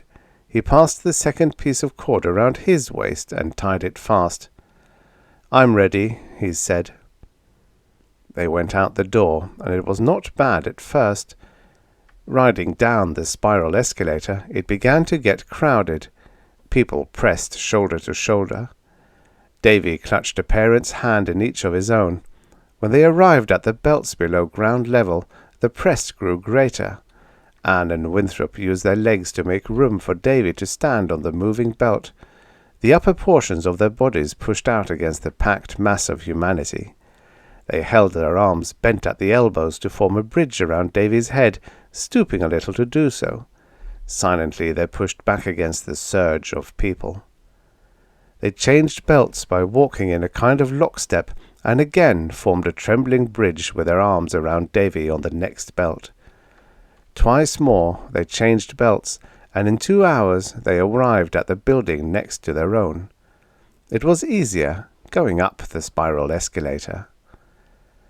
They came out into a huge room filled with people. Holding tight to Davy's leash, they worked their way through the crowds, seeking a registration desk. In half an hour they found one. The line of people was only a few hundred yards long in front of that particular desk. Jeremiah and Anne joined the line at the end, smiling at each other. In 4 short hours they found themselves at the desk. Winthrop gave his name and number to the man and explained why he wanted an interview with one of the ministers. The man swiftly filled out a set of papers, assigned Winthrop a line number and a chair number, and pointed the direction to take. Jeremiah, Anne, and Davy slowly passed through the crowds in the room, this time seeking their line. They finally found it, and Winthrop gave his papers to the man in charge. Again they were fortunate. The line to which Winthrop was assigned did not even reach out into the room. The end of it had progressed into the long corridor that led to the minister's office. Winthrop settled into his moving chair while Anne and Davy bustled around him and made him comfortable. Then they said goodbye. "Anne, be careful going home. Go very slowly. Don't be afraid to scream out if Davy begins to get crushed." "Don't worry, dear. We'll be all right." Anne smiled at him, but her eyes were too bright. Winthrop saw it and stood up from his chair. "I'll take you home and then come back." "No." She gently pushed him back into the chair. "We'll lose another day, and Davy and I will be all right. Now you just stay here. Goodbye, dear." She leaned over and kissed him. Winthrop said, "All right, but don't visit me, Anne. I'll be home as soon as this is over, and it's too hard on you to make the trip alone." She smiled and nodded. Winthrop kissed Davy and ruffled his hair. Then Anne tied both ends of Davy's leash around her waist, and she and Davy walked off. Both of them turned to wave frequently until the crowd swallowed them up. The days passed slowly for Winthrop. The corridor seemed to stretch on interminably as he slowly moved down it in his chair. Every few hundred yards there was the inevitable milk faucet and the bread and butter slots, and every few feet there was the inevitable TV screen alive with people talking, singing, laughing, shouting, or playing. Winthrop turned each one off as he came abreast of it, if his neighbours did not object. None of the people in the line were talkative, and that suited Winthrop. Mostly he sat thinking over his forthcoming interview. 2 minutes to explain why he should be given work was not very long, but the ministers of government employment were busy men. Toward the end of the second week, Winthrop had a surprise visit from Anne. She threw her arms around him and explained that Helen Barlow had come to see her and had sent Anne off to visit, and it was while Anne was there that Winthrop moved up to a position from which he could see the door of the minister's office.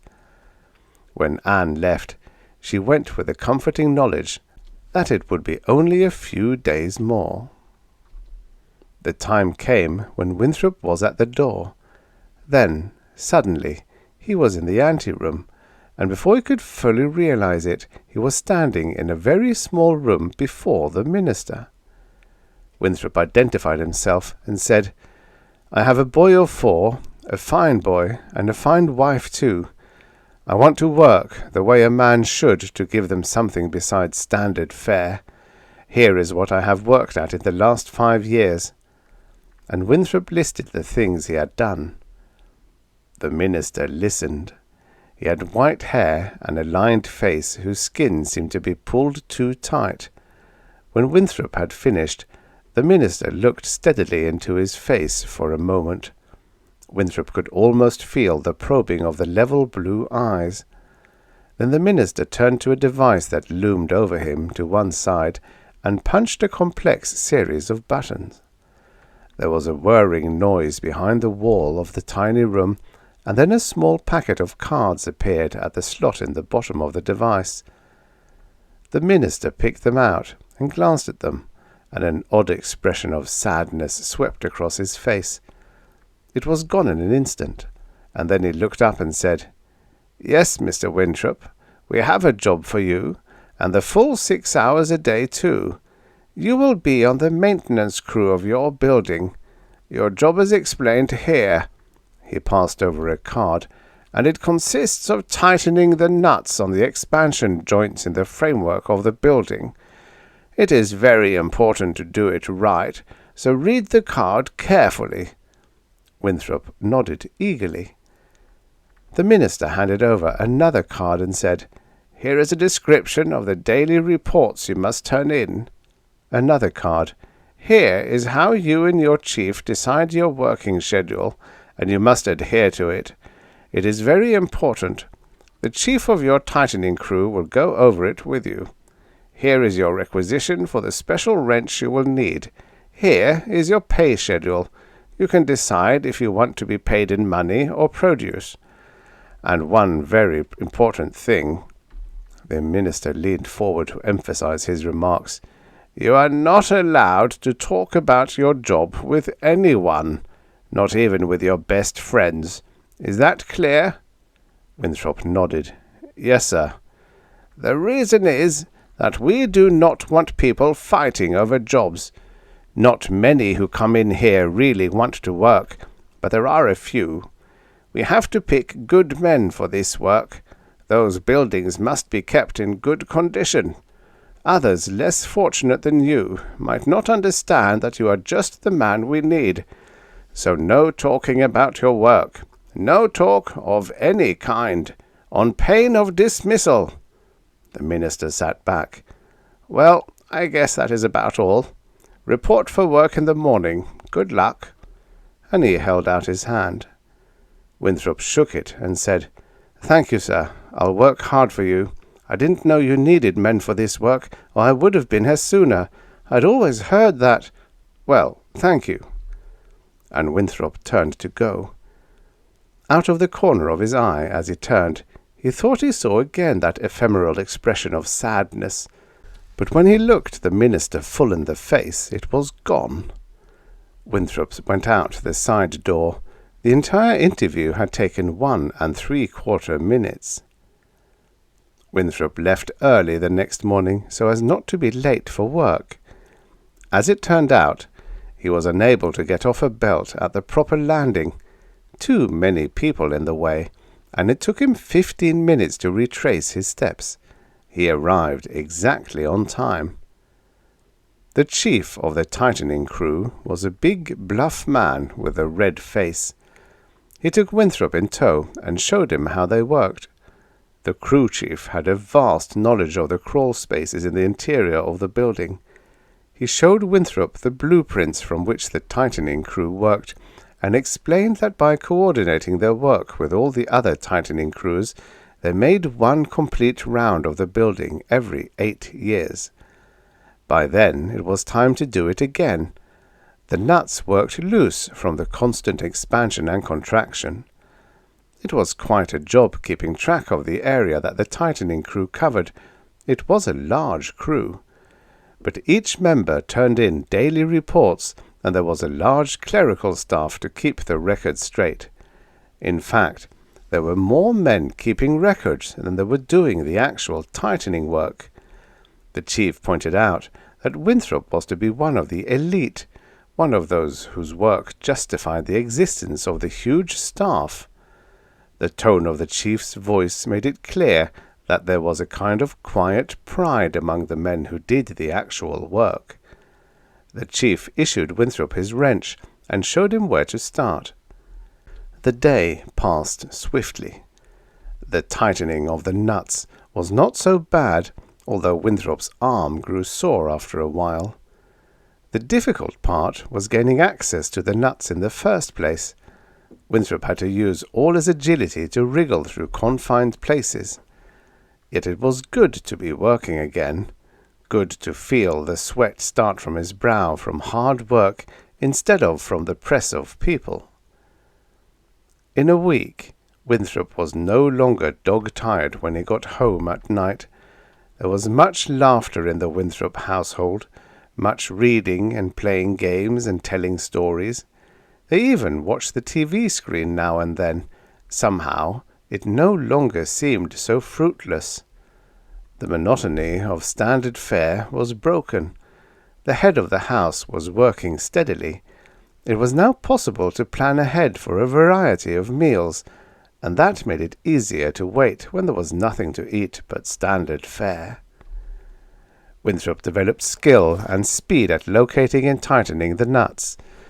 He soon covered in a day a larger area than any other man, and the chief told him that he was his best man. Winthrop came to share the pride and sense of responsibility that all the other tighteners felt. They were a select group, and they knew it. All the others looked up to them.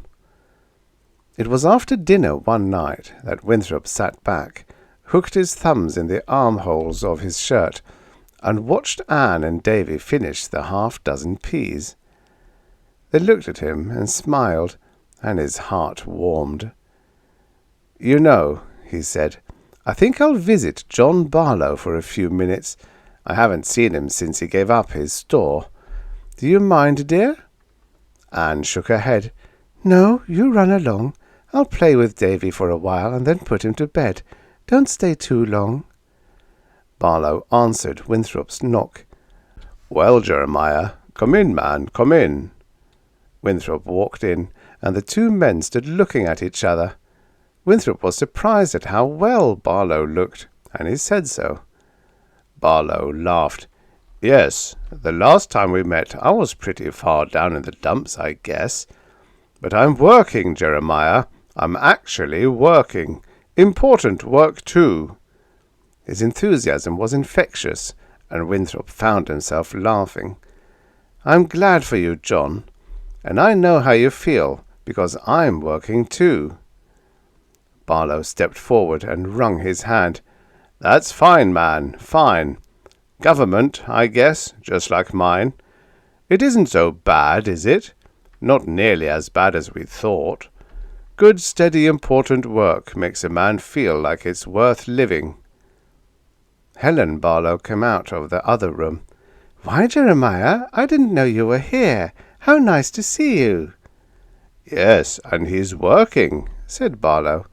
"Oh, I'm so happy for you, Jeremiah. Congratulations. And that reminds me, John." She turned to her husband. "You have to get ready to go to work. You know how long it takes to get there, even though it's in this building." "Right, I'll get ready. Jeremiah, I'm sorry that I have to go, but why don't you stay?" "No, John, I just stopped in to say hello. You come up and see us real soon." "I certainly will." There was an exchange of goodbyes, and Winthrop left. Barlow went into the other room and came out immediately with his wrench. He waved it playfully at his wife. "Got to go," he said. "The loosening crew won't wait." And he blew a kiss at his wife and went off to work. The End. Subscribe for your daily stories of futures past. And now, for the next story. Cancer World by Harry Warner Jr. Originally published in Imagination, Stories of Fantasy and Science Fiction, May 1954. Narrated by Tom Trussel. "We won the Patagonian Trust case." Greg Marson's jubilant tones filled the apartment, the hall in which he stood, the automatic kitchen in the rear, the living quarters, bedroom, and nursery in between. But no one replied. Greg let his bulging, expensive briefcase slip to the floor, strode through the empty hall, poked his head into the kitchen, then entered the nursery. Dennis dashed to his father on 2-year-old legs, and baby Phyllis gurgled twice in her pen. Greg wrinkled his nose in puzzlement, then punched the baby viewer. "You can cut service," he told the girl whose blonde head appeared on the screen. She nodded, counted on her fingers, and said, "That will be 7 hours of viewing. No extras. The children behaved beautifully." The screen darkened. Greg stared foolishly at it, then turned to Dennis. "Where'd your mother go?" Dennis smiled vaguely and began to tinker with his molecule builder. Phyllis gurgled again. Greg looked at the remains of the lunch that had hopped automatically from its can at noon, and the lowered reservoir of milk in the baby's feeder. Dora obviously hadn't been there since morning, and she didn't like to trust the Babyview service so long. It was Wednesday, and Bridge Club was Tuesday. They'd subscribed to the telebuying service, so Dora hadn't gone shopping for months. The new baby wasn't due for 5 months, so a hurry-up trip to a doctor was unlikely. The front door screeched, its bad hinge audible in the nursery, and Greg relaxed. "I'm back here, Dora," he called, and headed for the hall, closing the nursery door behind him. Greg saw the policeman before he saw Dora. She was being led toward the living room sofa, her face white, her coat soiled. "What's wrong?" Greg rushed forward. "You're Marson. Relax. Your wife just got excited for a minute. Lots of them try what she did. We won't hold it against her."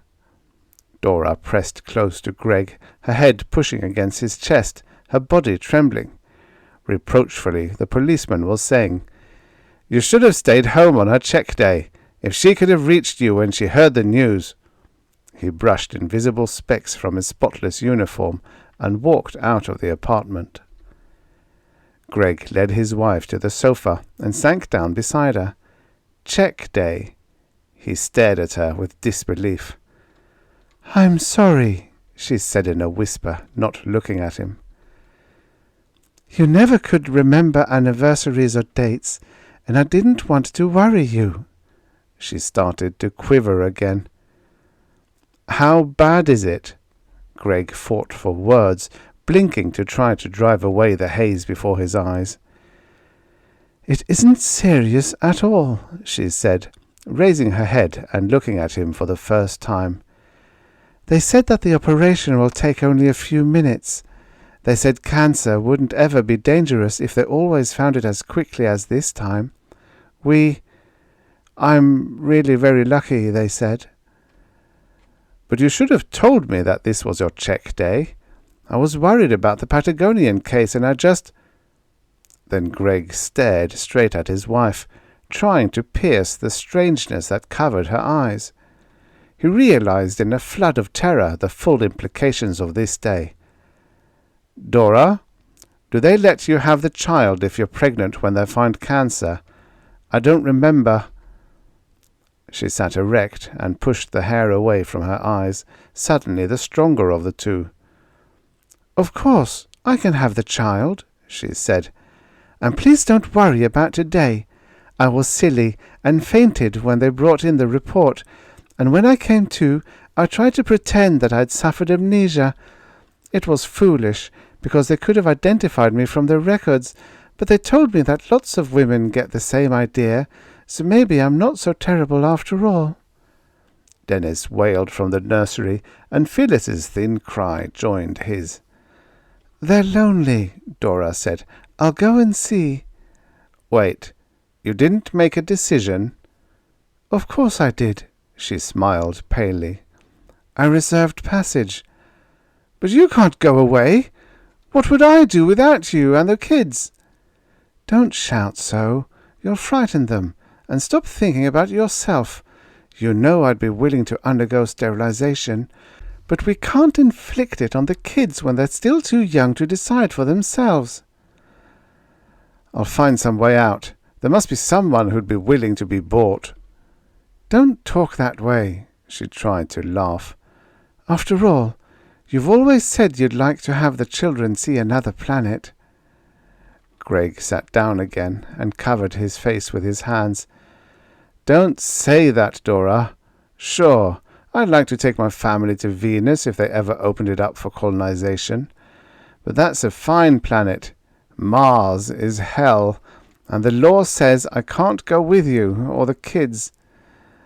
"That's exactly right. The law says that we're breeding a cancer-free race of humans on Earth by sending to Mars all the people who prove to be susceptible."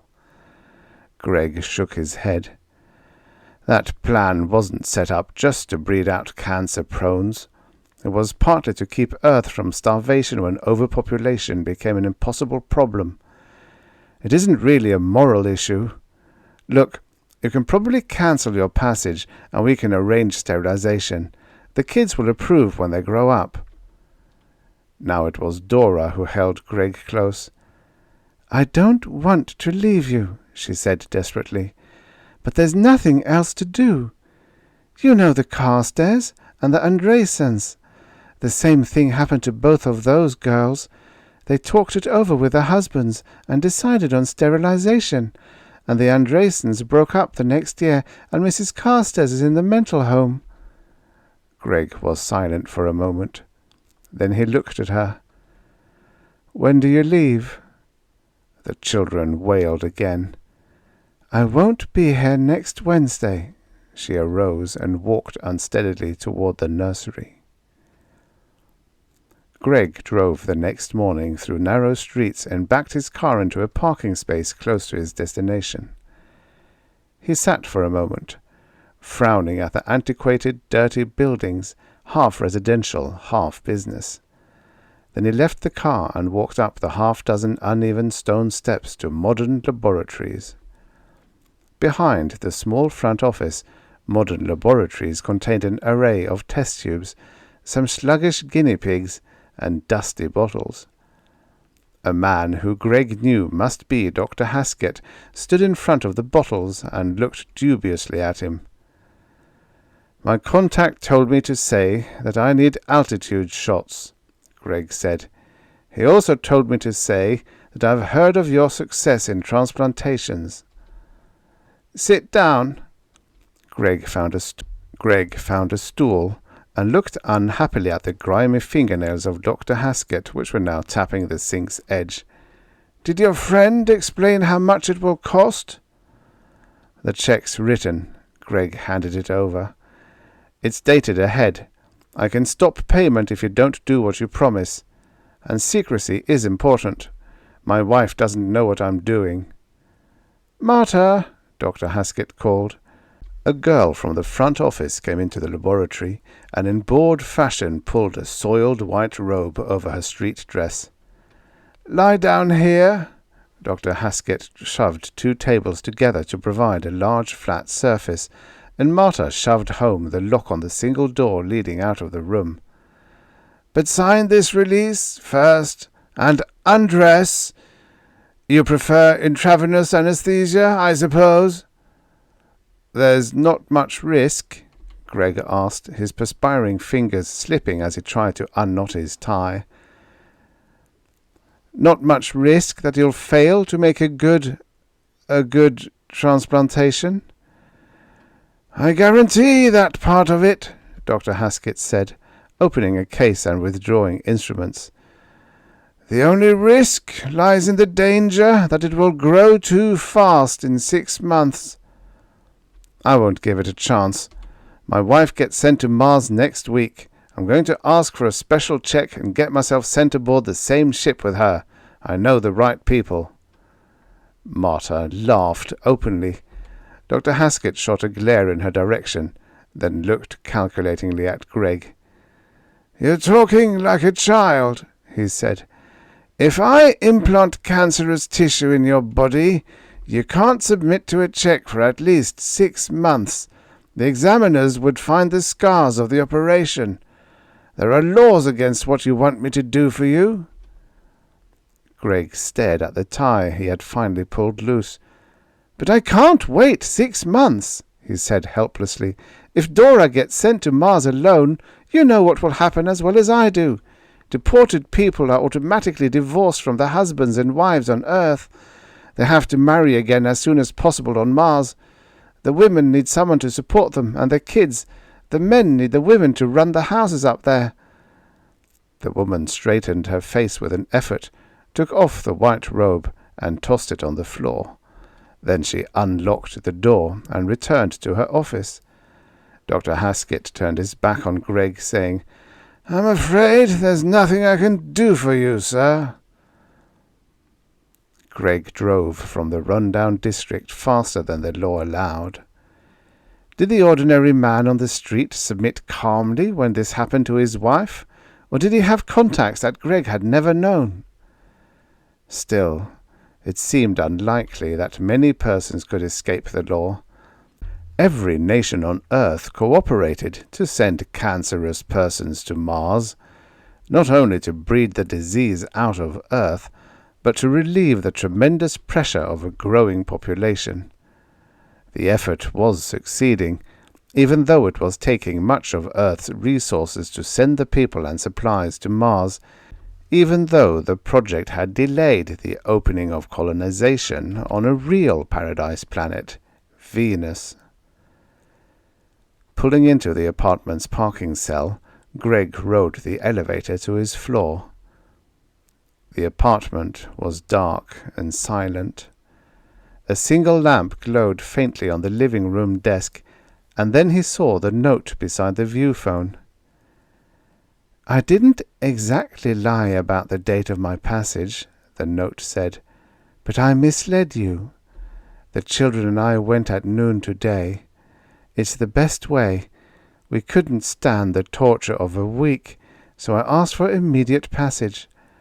Try to smuggle through a message to the children and me later on, but don't try to do anything more dangerous. I pray that some day the laws will change and we'll see each other again." There were a few more lines of writing, but they had been carefully scratched out. Dora's signature, barely recognizable in its shakiness, was at the bottom of the paper. The smoke in the tavern was too thick to permit easy breathing, but Greg had been choking somewhere deep inside before he had wandered into the place. He placed his glass carefully over the well in the counter, pressed the stud at the edge of the counter, and watched the mixed drink squirt up through the patent bottom of the glass. There was a slight click as the bottom tightened automatically. The price appeared on the inset beside the stud, and Greg drank. Then he put down the glass, aware that the man beside him was studying him intently. "There comes a time," the man said carefully, "when the fingers refuse to clench the glass with sufficient resistance. At that point, you begin to pass out." The stranger raised his glass with only slight effort and watched Greg apply time and thought to the same procedure. "You remind me of the way some doctors talk," Greg said. "I never forget a patient," the stranger said, peering intently at Greg, "and you aren't one of mine, even though you're not quite sober enough to look natural. But people tell me that all doctors act somewhat alike, even when they aren't very good doctors." He drained his glass with one gulp. "My wife was sent to Mars." Greg blurted the words out. He turned to the stranger. "There must be some way I can bring her back." "Don't proposition me, fellow," the strange doctor said, blinking but keeping his eyes boring into Greg's face. "You're talking to the wrong person, if you want one of those little operations." Greg shook his head. "I thought of that. I went to one doctor. He told me the scar wouldn't heal for 6 months. She'll be married again by that time." The stranger pursed his lips thoughtfully for a moment. Then he looked away from Greg and began to speak lowly, as if he were talking to himself. "I've run across other people in your situation. Space freighters to go close to Mars' surface and parachute equipment down. The passenger ships stay further away and send people down in little auxiliary ships. I've never heard of anyone smuggling himself to Mars, you understand, but if you tried to—" "What I want is a freighter that actually will land on Mars." "You won't find any," the doctor said. "It takes too much fuel to take off again. This way, they can carry twice as much load by just circling the planet close to the surface." He stopped, looked at Greg quizzically. "Funny thing about cancer. You study it since you learned the bad news? No? Well, the cure is something like the disease these days. Cancer is caused by cells that are harmful to the other cells in the body and grow too fast. So we're deporting people who might be harmful to other people by propagating the disease. Then there's metastases." "What's that?" "Metastases. The migration of cancer cells. They move from one part of the body to the other." "Like we are moving people to Mars?" Greg laughed tiredly and started to get up. "Take it easy, bud." A hand was on Greg's shoulder, and the doctor's voice was in his ear. "We've all got troubles.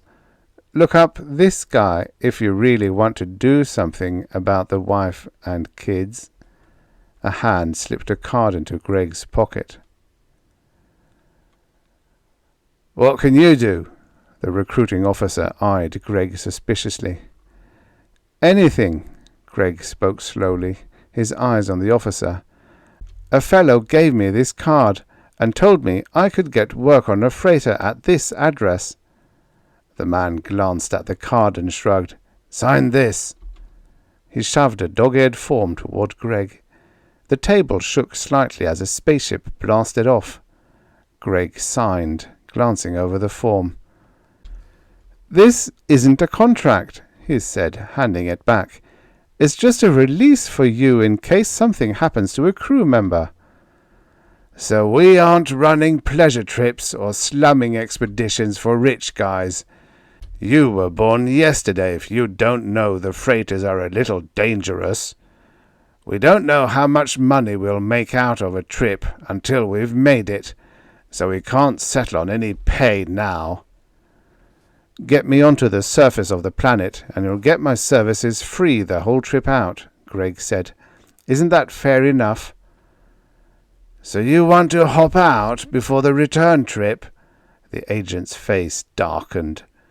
"Just when you started to learn something useful aboard ship?" A man standing at the door started to move slowly toward them. "I've changed my mind." Greg got up, turned, and suddenly an arm encircled his throat. He twisted fiercely, uselessly, while the recruiting officer pulled a cloth-covered tube from the desk drawer.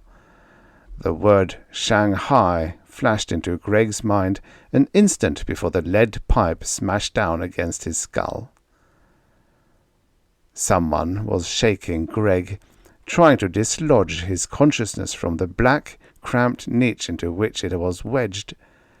The hand at his shoulder gripped hard, shook roughly, and a voice was bellowing into Greg's ears. Greg moved a hand experimentally. Instantly it was jerked upright. "Time to get to work," the voice rumbled loudly. "Let's get this show on the road. My name's Moore. What's yours?" Greg poked with stiff fingers at his eyes. Light blinded him. He was in a small room that might have been an overgrown closet. He sat on the lower half of a two-tier bunk. There was a webbing of ropes at the other side, and a couple of small lockers around the other sides. The hand that had been shaking him belonged to a giant blond fellow who might have been in his 40s. "Feel better?" The blond giant steadied Greg in a sitting position. "What's this all about?" Greg felt for the lump on his head. "Well, they haven't told me about you," the fellow grinned, "but I can guess. When someone starts to ask about a berth on a freighter, they figure that he's either a potential crew member or a spy. Either way, they figure they'd better take him aboard. I got took just the same way 10 years ago. I'm not sorry now. It's a pretty good life." "Look, I've got some money." Greg struggled to his feet. "Who can I see to get out of here?" "Too late," Moore said. "We're blasted off. You've been out cold for 2 days. Don't you feel the ship?" Greg sat down again, and suddenly he felt better. After all, wasn't he on his way to Mars, where he had wanted to go all along? He could worry about smuggling himself onto the planet later when they started to toss out the cargo. Moore introduced him to his duties in the hours that followed, and later joined him in the tiny cabin. "You'll have to take the upper bunk as soon as you feel better," Moore warned. "I got seniority, you know." "Maybe I won't be around long. How do you go about skipping ship at delivery point?" "It can be done, if you got the money," Moore said. "They run these boats to make money, and they aren't particular about where the money comes from. They never are sure what sort of a price they can get for the refrigeration equipment and dehumidifiers and stuff." "Refrigeration? Dehumidifiers?" Greg stared at Moore. "Are they crazy? Mars is the last place in the world to dispose of stuff like that." "Mars? Who said anything about Mars, Bud?" Moore looked at him curiously. "They need that stuff on Venus, because it gets hot and damp there in the summertime. We're going to Venus, my friend." The words stunned Greg's mind. "But my wife and kids were sent to Mars, and if I'm heading for Venus, it'll be too late." "But you ought to have known that these birds only go to Venus," Moore began. Greg didn't give him a chance to finish, rising abruptly and running from the cabin. All the fear, worry, and despair that he had felt since Dora's check day transmuted magically into an alloy of anger and hatred against any authority. He searched for the officers' quarters, his feet stamping loudly against the metal flooring, the noise thrusting new aches into his head, the aches in his head increasing his fury. Hopelessly lost after a moment, he opened one door and caught a glimpse of Inferno and the insulation-clad men who tended the propulsion units. Twice he blundered into the space between the outer and inner hulls on the wrong side of the ship. One panel in the wall that looked like a door proved to be the lid for a viewer that gave a fantastically beautiful image of the stars and planets outside the ship. He had wandered into a storeroom when a voice came from behind him. "Getting thirsty again?" "Where's the captain?" Greg yelled back. The man who had called to him straightened from behind a row of boxes. "Last time I saw you, you were more interested in drinks than in the captain." Greg looked hard at muscular fingers, and the ghost image of a bar back on Earth materialized for an instant in the stockroom around the man. It was the doctor who had given him instructions on how to find the freighter recruiting office. "So you're the one who had me shanghaied to Venus?" Greg sprang at the man, fists flying. The doctor ducked. Greg sprawled clumsily at the opposite wall, thrown off balance by the slighter gravity maintained in the ship. He started to rise, then dropped to his knees as knife-like pain shot through his ankle. The doctor stood over him with that strange half-smile. "You shouldn't be angry. You wanted transportation, didn't you?" He kneeled to look at Greg's ankle, and the pain conquered Greg's impulse to smash a fist into his face. "Exactly what I wanted," Greg answered bitterly. "Of course I wanted to get shanghaied on a freight headed for Venus while my family's on Mars." "I think it's just a sprain, not a break," the doctor said, running a finger over the swelling ankle. "But we'd better take a picture. Come on." He hoisted Greg to a standing position with unexpected strength and walked him out of the storeroom to his cabin. Medical equipment lined the room. "Did it ever occur to you that someday you're going to get the law books thrown at you?" Greg asked, quietly but with hatred. "They stopped tolerating this sort of thing centuries ago." The doctor laughed. "Fine talk from a man who tried to smuggle himself on Mars." "You don't have any proof. I don't even know your name." "It's Coleridge. You can put doctor in front of it too. I really did study and get a diploma. Then I decided I could have more fun out in space than in some stuffy office back on Earth. Maybe you'd enjoy this sort of life too, if you haven't congealed completely." He sat Greg before a small X-ray machine.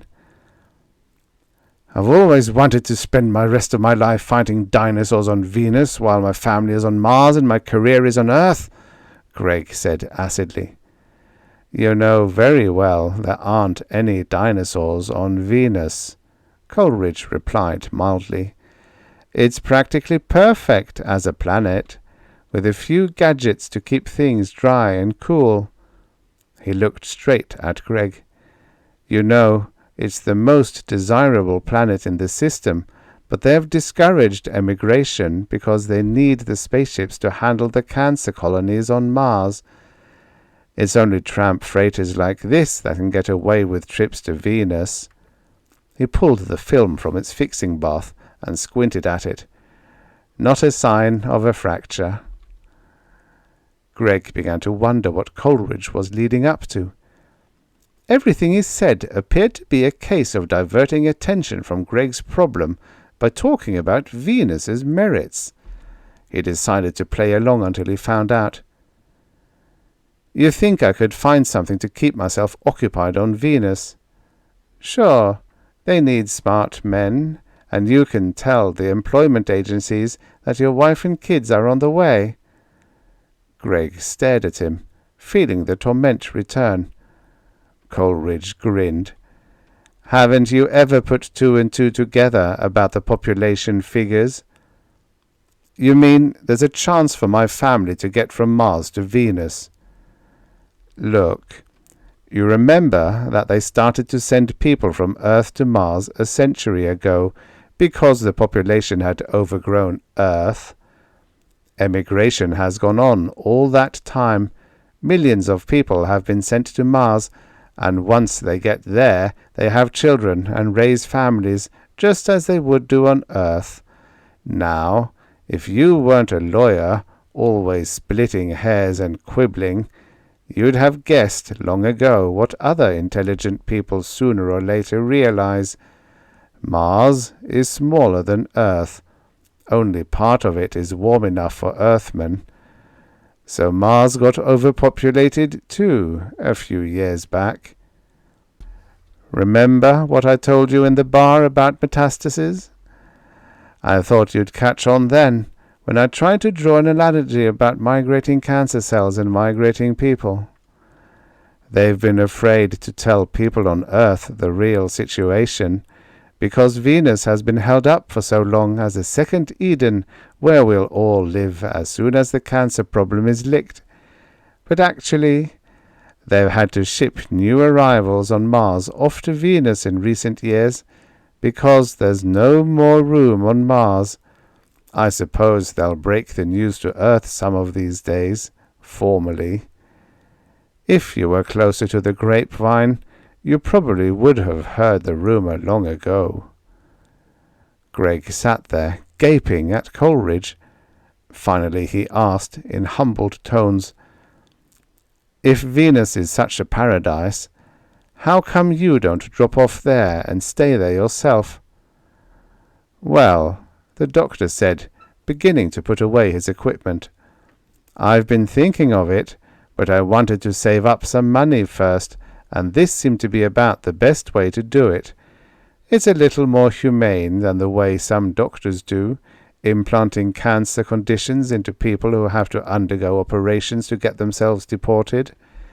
Of course, it's a little more uncertain." "For instance," he said, eyeing Greg sharply, "now that you have that bum ankle, I could probably tell the captain that you'll be no good as a crew member, and I could have you dumped overboard when we begin to circle Venus. That way, you wouldn't have done a thing illegal, and you'd have a clean slate to meet your family a few days later." Greg rubbed the lump on his head, gingerly flexed his sore ankle, remembered the emotions of the past 3 or 4 days, and then reached for his checkbook. "I think I'm beginning to understand," Greg smiled. Got a pen? The end.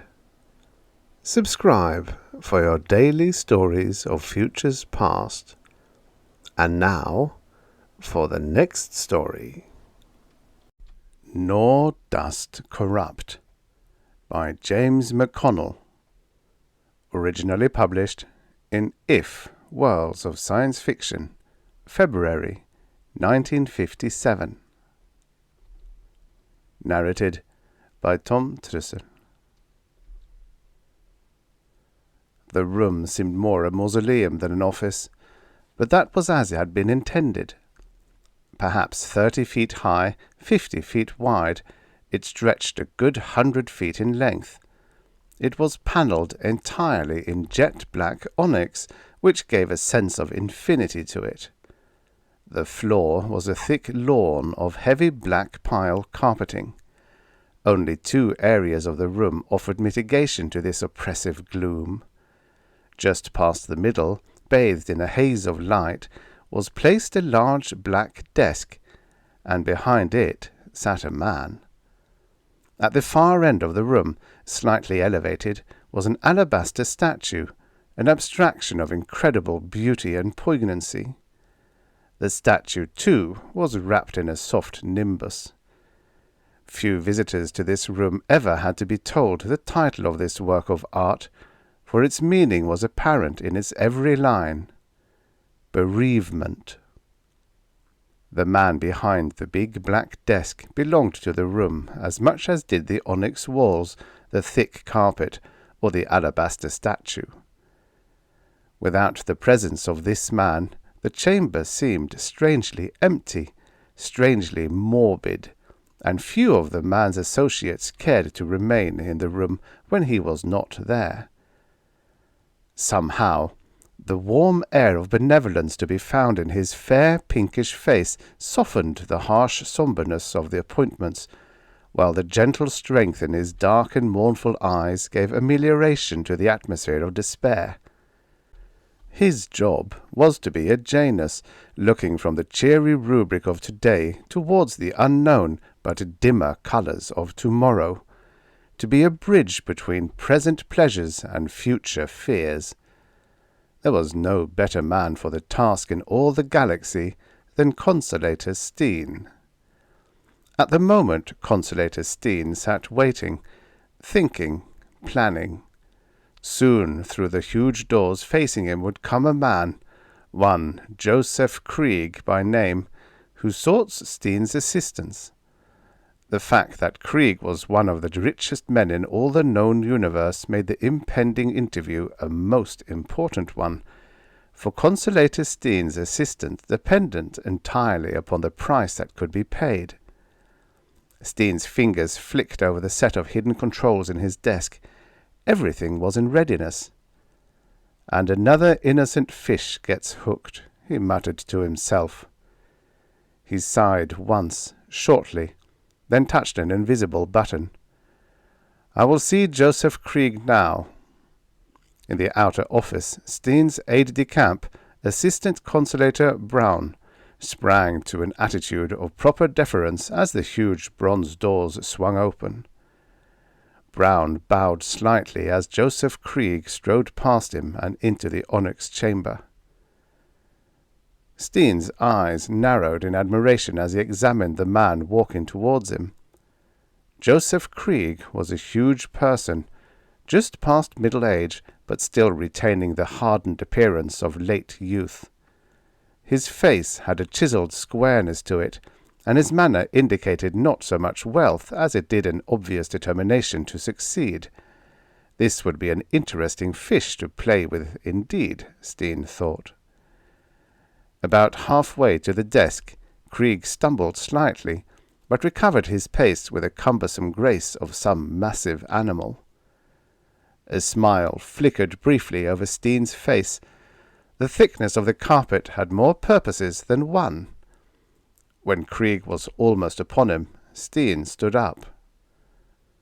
Krieg stopped in front of the desk, facing Steen, as if waiting for some signal. Steen, who knew the value of silence, remained absolutely still.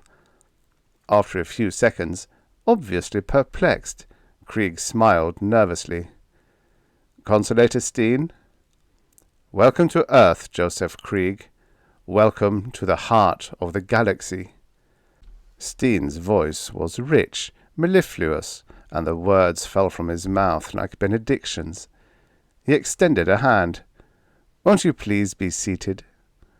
The chair received Krieg's body as if it were the most precious burden it had ever held. Its soft contours almost demanded that he relax, yield the tenseness of his muscles to its smooth and welcoming shape. Its surface closed around him as if it were a second skin, then began to tingle in gentle caress. Joseph Krieg had never felt so comforted in his life. Consulator Steen seated himself behind his desk, then waited until his assistant, Brown, had taken a chair some feet away. He smiled paternally. "May I ask you one favor? Would it seem presumptuous if I called you Joseph? Perhaps you would feel it an impertinence on my part, but—" Consulator Steen gestured slightly with both his hands, as if to implore forgiveness. Joseph Krieg smiled, nodded his head. "Of course I won't mind if you use my first name. It would be an honor, sir." The smile continued on his face, but his eyes narrowed as if he were attempting to puzzle out the figure behind the desk. "You will excuse me, too, if I say that you've come too soon, Joseph," the consulator said. "Too soon?" Krieg replied quizzically. "I don't think I—" Steen smiled warmly. "I only mean that you look still so young, so strong and vibrant with life. And yet, perhaps you are the wiser to come now, still in the vigor of living. It shows an honesty with yourself, an ability to face the facts, which is much to be admired." "Thank you, sir," Krieg replied. He continued to stare at the consulator. Steen knew full well the turmoil that was stirring within the man.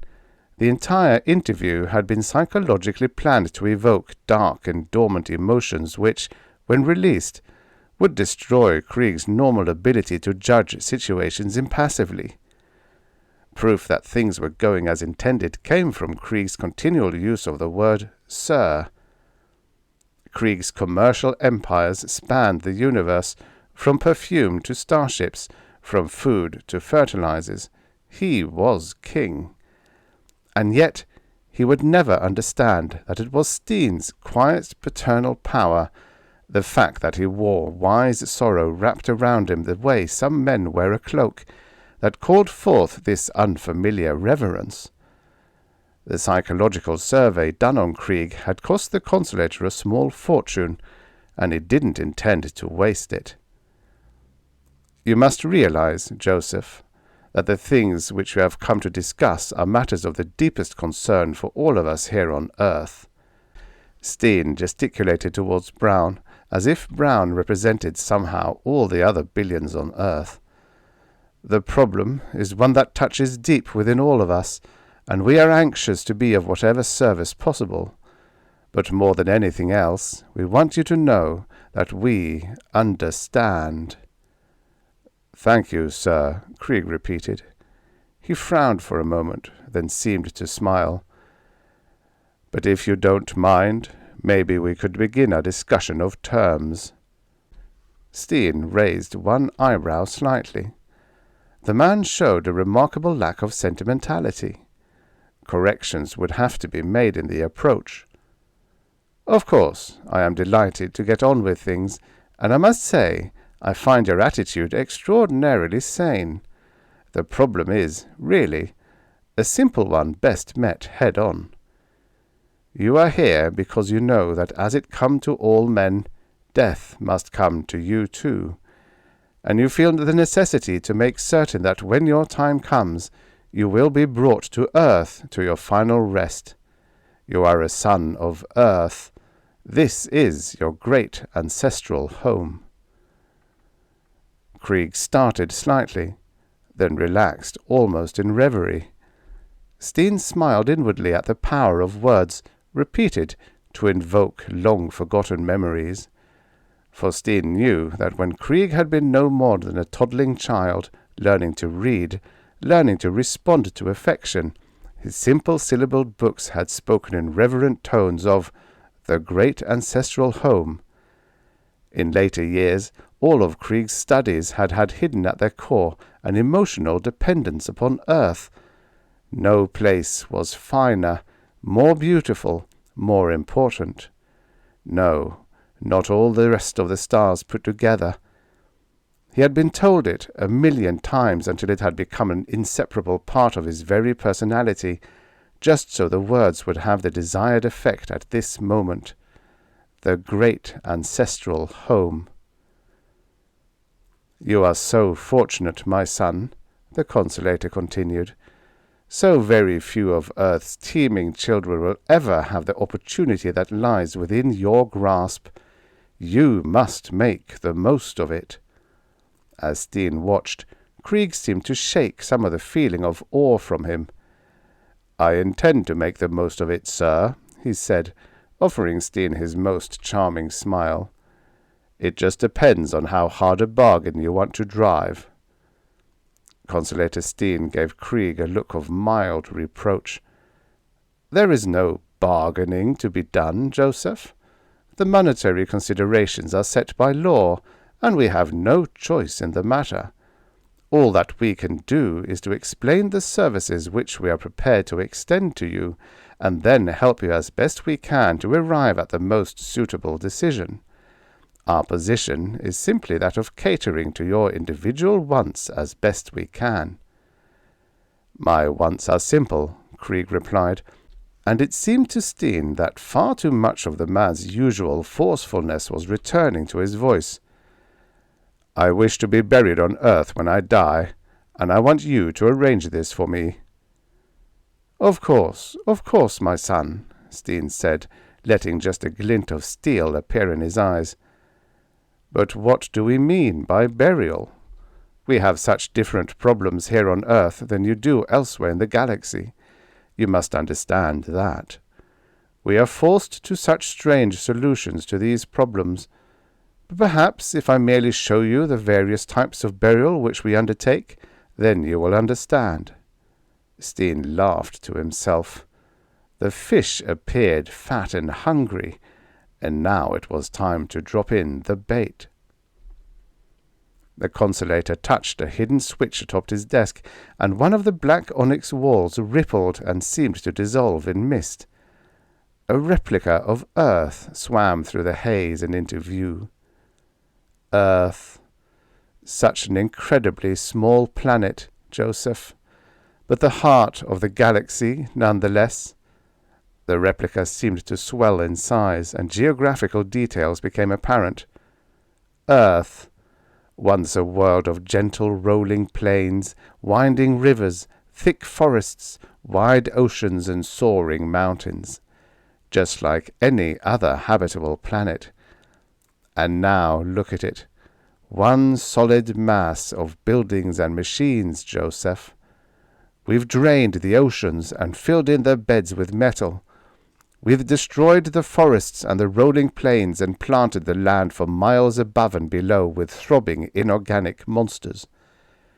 We've hollowed out the very mountains to make more space. Space for 900 billion people, Joseph. And still we are cramped almost beyond belief. We need to expand 100-fold. But we cannot. There simply is no room left. No room for the living, Joseph, and this means no more room for the dead either. Here, let me show you. The scene changed, showing first a huge building and then the bottom floor of the edifice. This is one of our larger buildings, Joseph. It is more than 50 miles long and 100 miles wide. The bottom floor alone is more than 1/4 mile high. This huge space is completely filled with cubes 2 inches square.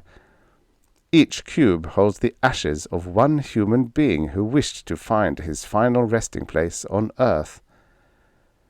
Consulator Steen made a motion of resignation.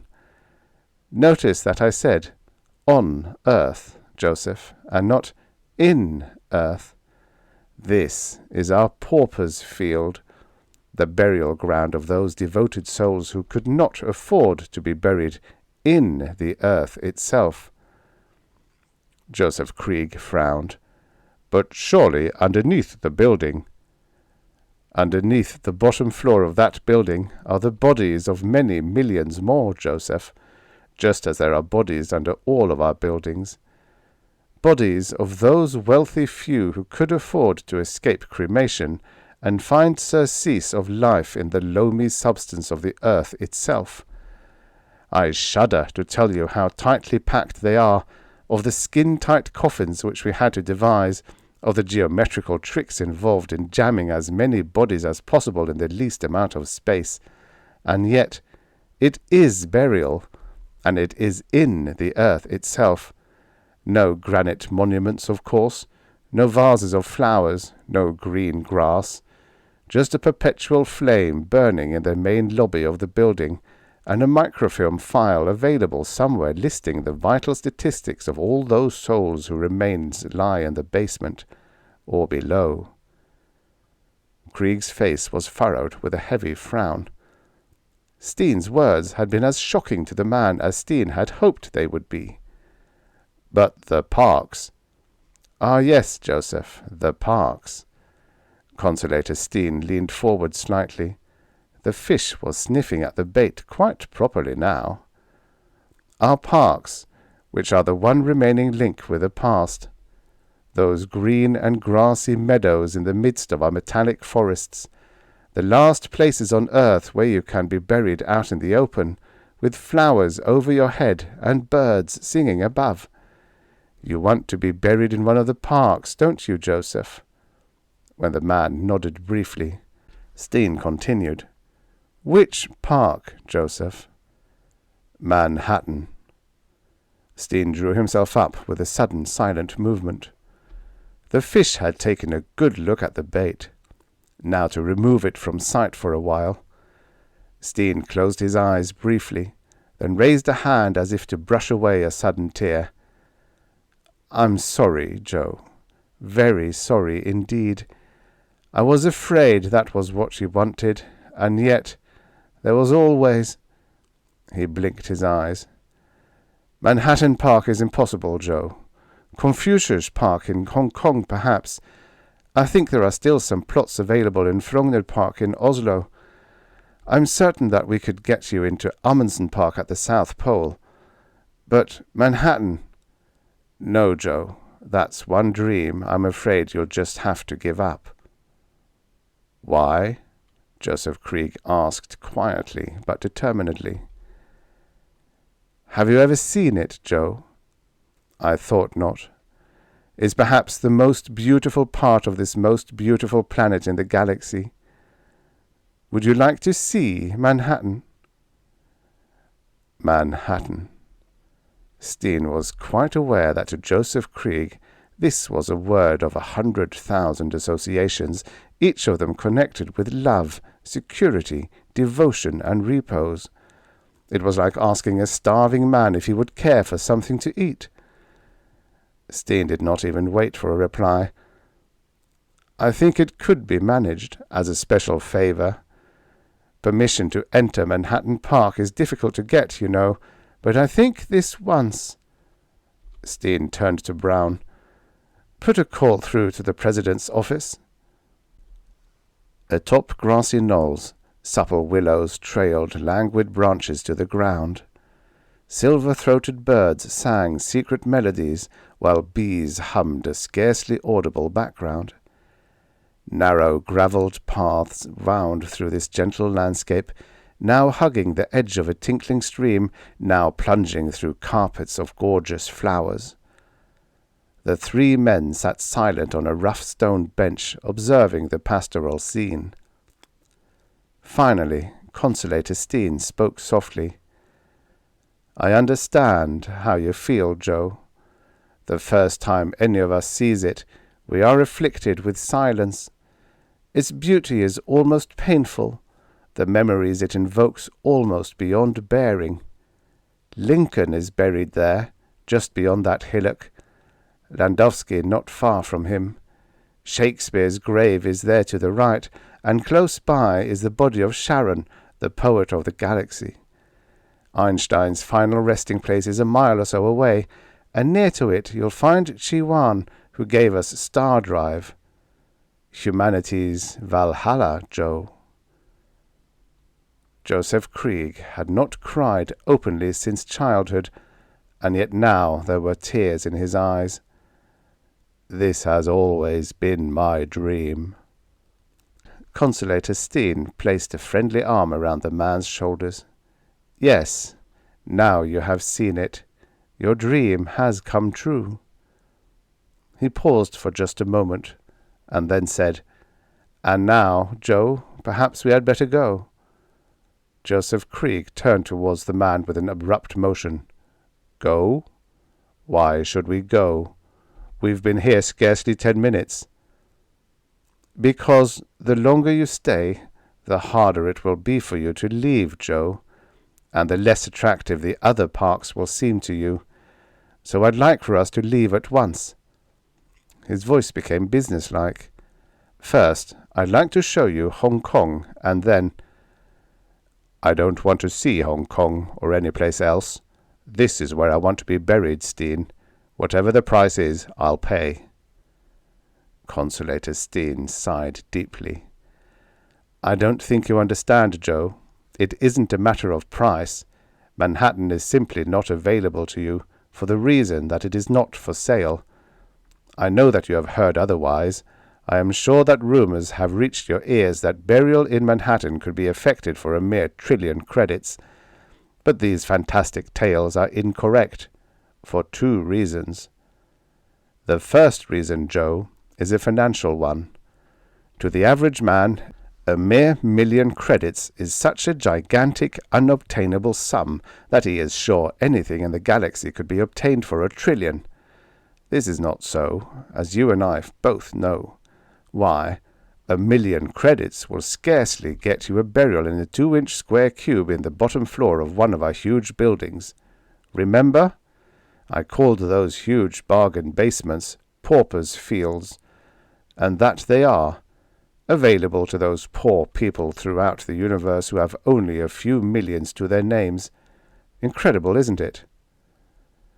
1 trillion credits? Why, it takes 100 billion to make you eligible for burial under one of the buildings, where you're packed in like a sardine with millions of other bodies. And how many people in the galaxy can lay their hands on 100 billion credits? The answer, Joe, is too many people indeed. Some of them have so much more money than that they can actually afford to be buried in one of the parks. 1 trillion credits? Yes, that will get you buried in Hong Kong Park, or in Frognet, or Amundsen, but not for long. You can rent a temporary grave in Hong Kong, for example, for a mere 1 billion credits a day. At that rate, for 1 trillion credits, you'd stay buried on Earth for less than 3 years, and then your body would have to be moved elsewhere. Very few people can afford to purchase a permanent plot in one of these parks. But they are available, at a cost of something like 1 quadrillion credits. And just how many men in the galaxy have a quadrillion credits or so? Consulator Steen knew the answer to this question exactly. He also knew that Joseph Krieg was one of these men. Krieg could have afforded a quadrillion credits, but it would have exhausted his fortune. Steen waited until he was sure that the other man was deep in mental turmoil, and then he continued, his voice now softer, less commercial sounding. And having given you the prices, so to speak, of the lesser treasures, I will now surprise you by saying that the entry ticket to Manhattan Park is free. Joseph Krieg looked at the man intently, a curious fire of hope in his eyes. Free? Steen nodded. and because it is free, it is unobtainable. It is not generally known, Joe, but the only way one can be buried in Manhattan Park is by permission of the Galactic Congress. Only certified heroes are so honored, and they are few and far between. Remember the great bacteriologist Manuel de Ortega? It took the Galactic Congress more than 50 years of debate after he died to decide to let him in. But after all, the only claim to fame he had was that he saved a few trillion lives from the Green Plague. He was buried here some 13 years ago. There has been no one since, and none in sight. Steen patted the man on the shoulder.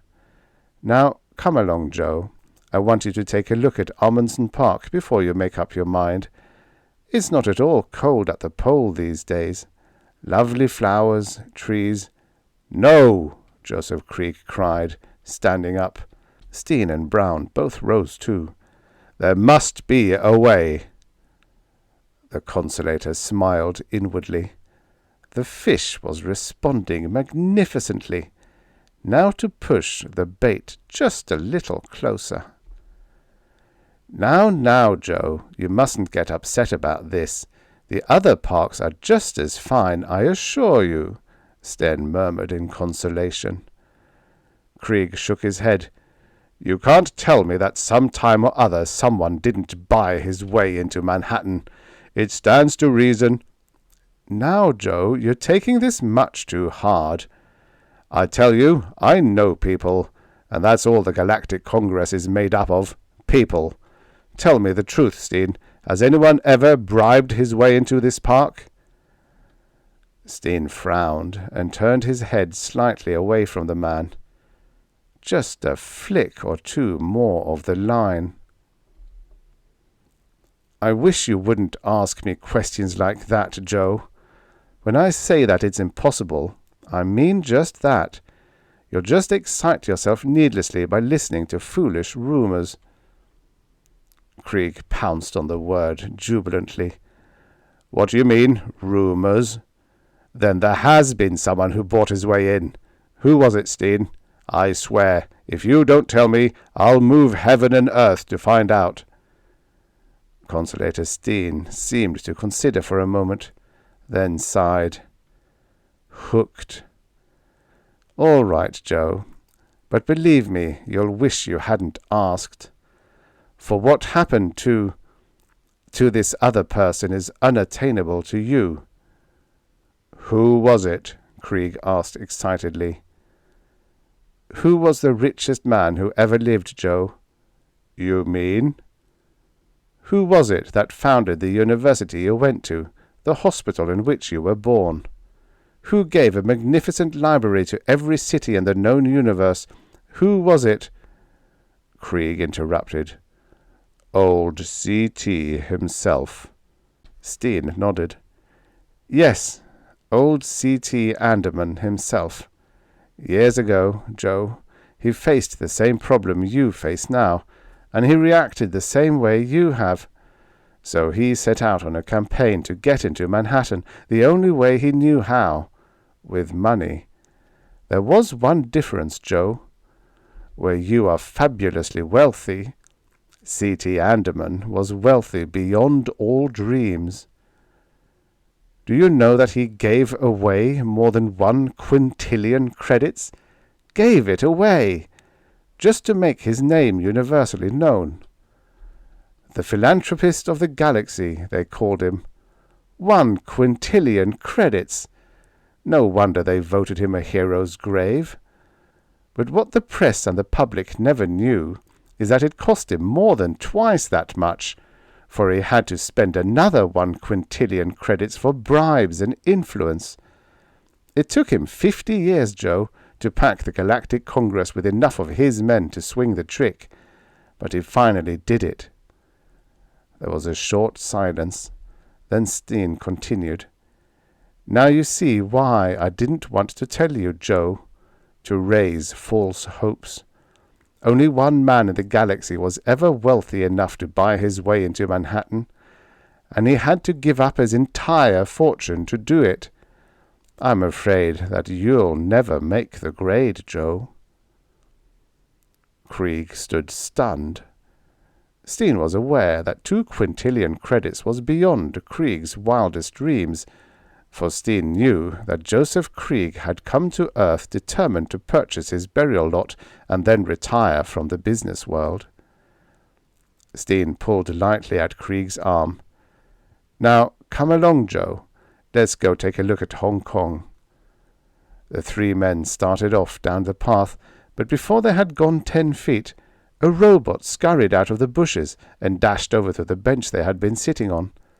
It clucked softly to itself, put forth several arms, and in a matter of seconds had completely washed and disinfected the bench. Joseph Krieg, an empty and numb look on his face, stopped to watch the process. He stared for a few seconds, then asked hoarsely, "What's that?"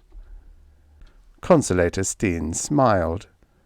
"One of the Guardians, Joe. Superb and completely incorruptible. Within minutes after we leave, every vestige of our visit will be gone. Each piece of gravel we tread on will be scrubbed clean or replaced, each piece of grass we touch uprooted and destroyed. Even the very air we breathe will be sterilized to remove our traces. We have our problem of vandals too, you know," Steen said, a wisp of smile playing about the corners of his mouth. "But these are vandals who want to get in and leave something, not like those of ancient times on Earth who broke into burial grounds to loot and destroy. Yes, Joe, we found long ago that the only safe method was to employ mechanical devices to guard against clandestine burials. So even the gardeners who keep this park in blossom are mechanical. See, there's another one over there, hard at work." Joseph Krieg turned and saw to one side, by a large bed of red flowers, another robot with dozens of visible appendages. It purred an almost silent tune as it clipped and pruned, dug and spaded, trimmed and cleaned the beds, occasionally sprinkling a rich fertilizer dust here and there. The Guardians, or Valhalla, Joe. They were set into motion centuries ago, and not even the President knows how to change their orders. They can't be bribed, even if their human masters can be. Joseph Krieg stooped down beside the bed of flowers. He reached out and picked up a handful of the fine dirt and let it slip pensively through his fingers.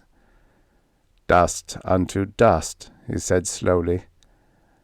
"Man was created from the soil of earth, and to dust he returneth." There was a long silence as Steen let the emotion run its course. Then he touched Krieg lightly on the arm, and the man stood up again. They started off down the path, ignoring the machine that skittered along behind them, cleansing each bit of gravel they stepped upon. To Steen, this was always the most important part of the interview. While the fish was masticating the bait, he had to prattle on to keep the hook from becoming too visible. "Some days I must tell you of all the ways people have tried to get themselves buried on Earth without paying for the privilege, Joe. It makes a fascinating story. We're in a difficult position here, you know, for we have to import every single bit of food we eat, every machine we use, each piece of clothing that we wear. But every single item that we import is carefully scanned to make sure that no one has concealed so much as a single human hair in the process." Steen watched Krieg's face closely as they walked. The man should be going through hell just now, but not too much of it showed on his face. Steen continued his prattle, a little puzzled. "Oh, it's incredible the ways that people have tried to cheat. Some of the methods used are too ugly to relate, some of them humorous beyond belief. But this is why we've resorted to mechanical guards all the way round, to maintain our incorruptibility. Even Anderman, with all his quintillions, could not have bribed his way past our machines." Steen's voice betrayed none of the anxiety that he felt. for Joseph Krieg was almost smiling now, was apparently feeling none of the great confusion that Steen had counted upon. They reached the gates. "Well, Joe, I think we'll head straight for Hong Kong, if you don't mind. It will be early morning there by now, and that's the best time." Joseph Krieg turned to face the man. "Thank you very much, Consolator, but I don't think that will be necessary. You see, I've changed my mind." Steen repressed a frown. "Changed your mind?" he asked blandly. "Yes. After giving it due consideration, I think that it would be foolish to squander all my fortune on a burial on Earth. My family would be cheated out of its inheritance if I did, and after all, if my sons carry on in their father's tradition, that's enough for me." Krieg extended his hand. "I wish to thank you, Steen, for your kindness. I regret that I have troubled you for nothing." Steen shook the man's hand warmly, using his free hand to grasp Krieg's arm in friendly fashion. "It was no trouble at all, I assure you. But please understand, Joseph, if I can ever be of service to you in any way, if I can ever be of assistance in any manner whatsoever, please do not hesitate to call upon me. After all, even Anderman had certain problems which—" Steen smiled knowingly. Krieg returned the smile.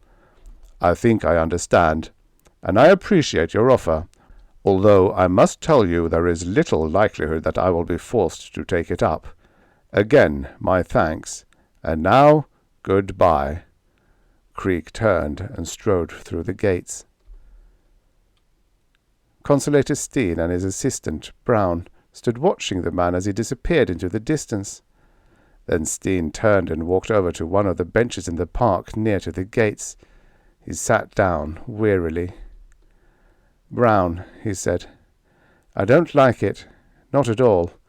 He should have been beside himself with worry. He should have pumped me for more information. He should have done 1,000 other things. But he didn't. He just turned and left. I tell you, I don't like it at all." Brown frowned. "He seemed to take the bait, sir." And then, after sniffing it over carefully, he turned and spat it right back in our faces. "We can't afford mistakes like this, Brown. Earth needs the money too badly. It's our only means of support, and we can't let a fish like Krieg get off the hook." "There are other fish around, sir." Steen's face took on an angry look. "Of course there are, but none with the potentialities that Krieg showed.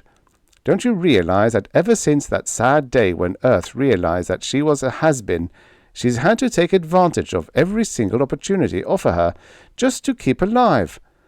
Oh, they were clever, those ancient ones who realized that if a civilization is to be kept together, it must have a myth. So they gave our civilization its myth, that of Earth, the great ancestral home. Just accidentally, it also offered Earth a means of retaining at least a part of her power." Steen waved his hands in the air.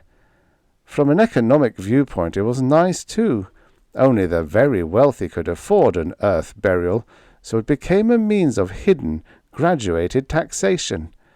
Earth soaked the rich and ignored the poor, and cut her overt taxes while doing so.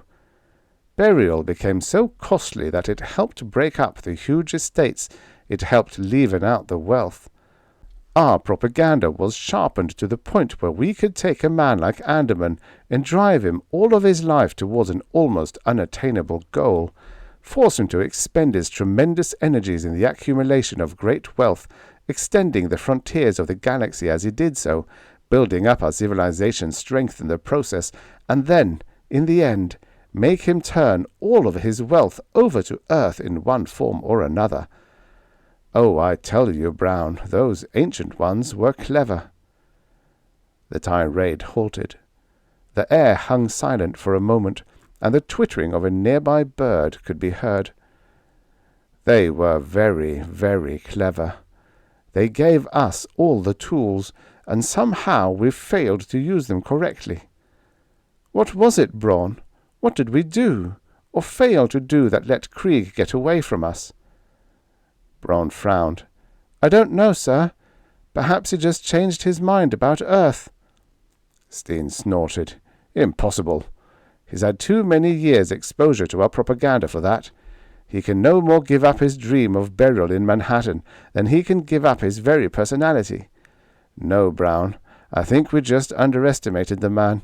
Somewhere along the line he had an idea. He saw something that we failed to see." Brown shrugged his shoulders. "But what are we going to do about it?" Consolator Steen pursed his lips. "I'll tell you what I'm going to do about it. I'm going straight back to the office and sit and think, and then think some more. Krieg's got a good 50 years ahead of him yet, and that means I've got exactly that long to guess what's on his mind. I'll get that quintillion credits if it's the last thing I do." They had no more than reached the gate when one of the mechanical guardians appeared from behind a bush, chortled to itself, and scurried over to the bench. It cleansed the rough-hewn stone, then washed the path the two men had taken. Then, its exceptional chores accomplished, it went back to its normal pursuits. It approached a bed of begonias nearby. One appendage extended itself and began digging up the dirt around the plants. Meanwhile, inside the machine, other appendages ripped open a small bag and spilled the fine dust inside the bag into a small trough. The empty bag was rolled up and stuck in a disposal bin along with several other bags, all with identical markings. "Joseph Krieg and Sons, by appointment, purveyors of fine fertilizers to the galactic government on Earth." The machine clucked quietly to itself as it sprinkled the dust evenly over the black, yielding earth. It patted the fertilizer gently into the rich soil, making sure that each plant got its fair share. Then it scurried off silently to tend to a bed of calla lilies nearby. The end. Subscribe for your daily stories of futures past. If you like this sort of human-read narration, please consider becoming a member of the channel. Members not only get rid of some of their unwanted money, but also may access the stories a whole week before everyone else. And that's it, really. Oh yes, the stories are and will remain AI-free. And free of charge, of course.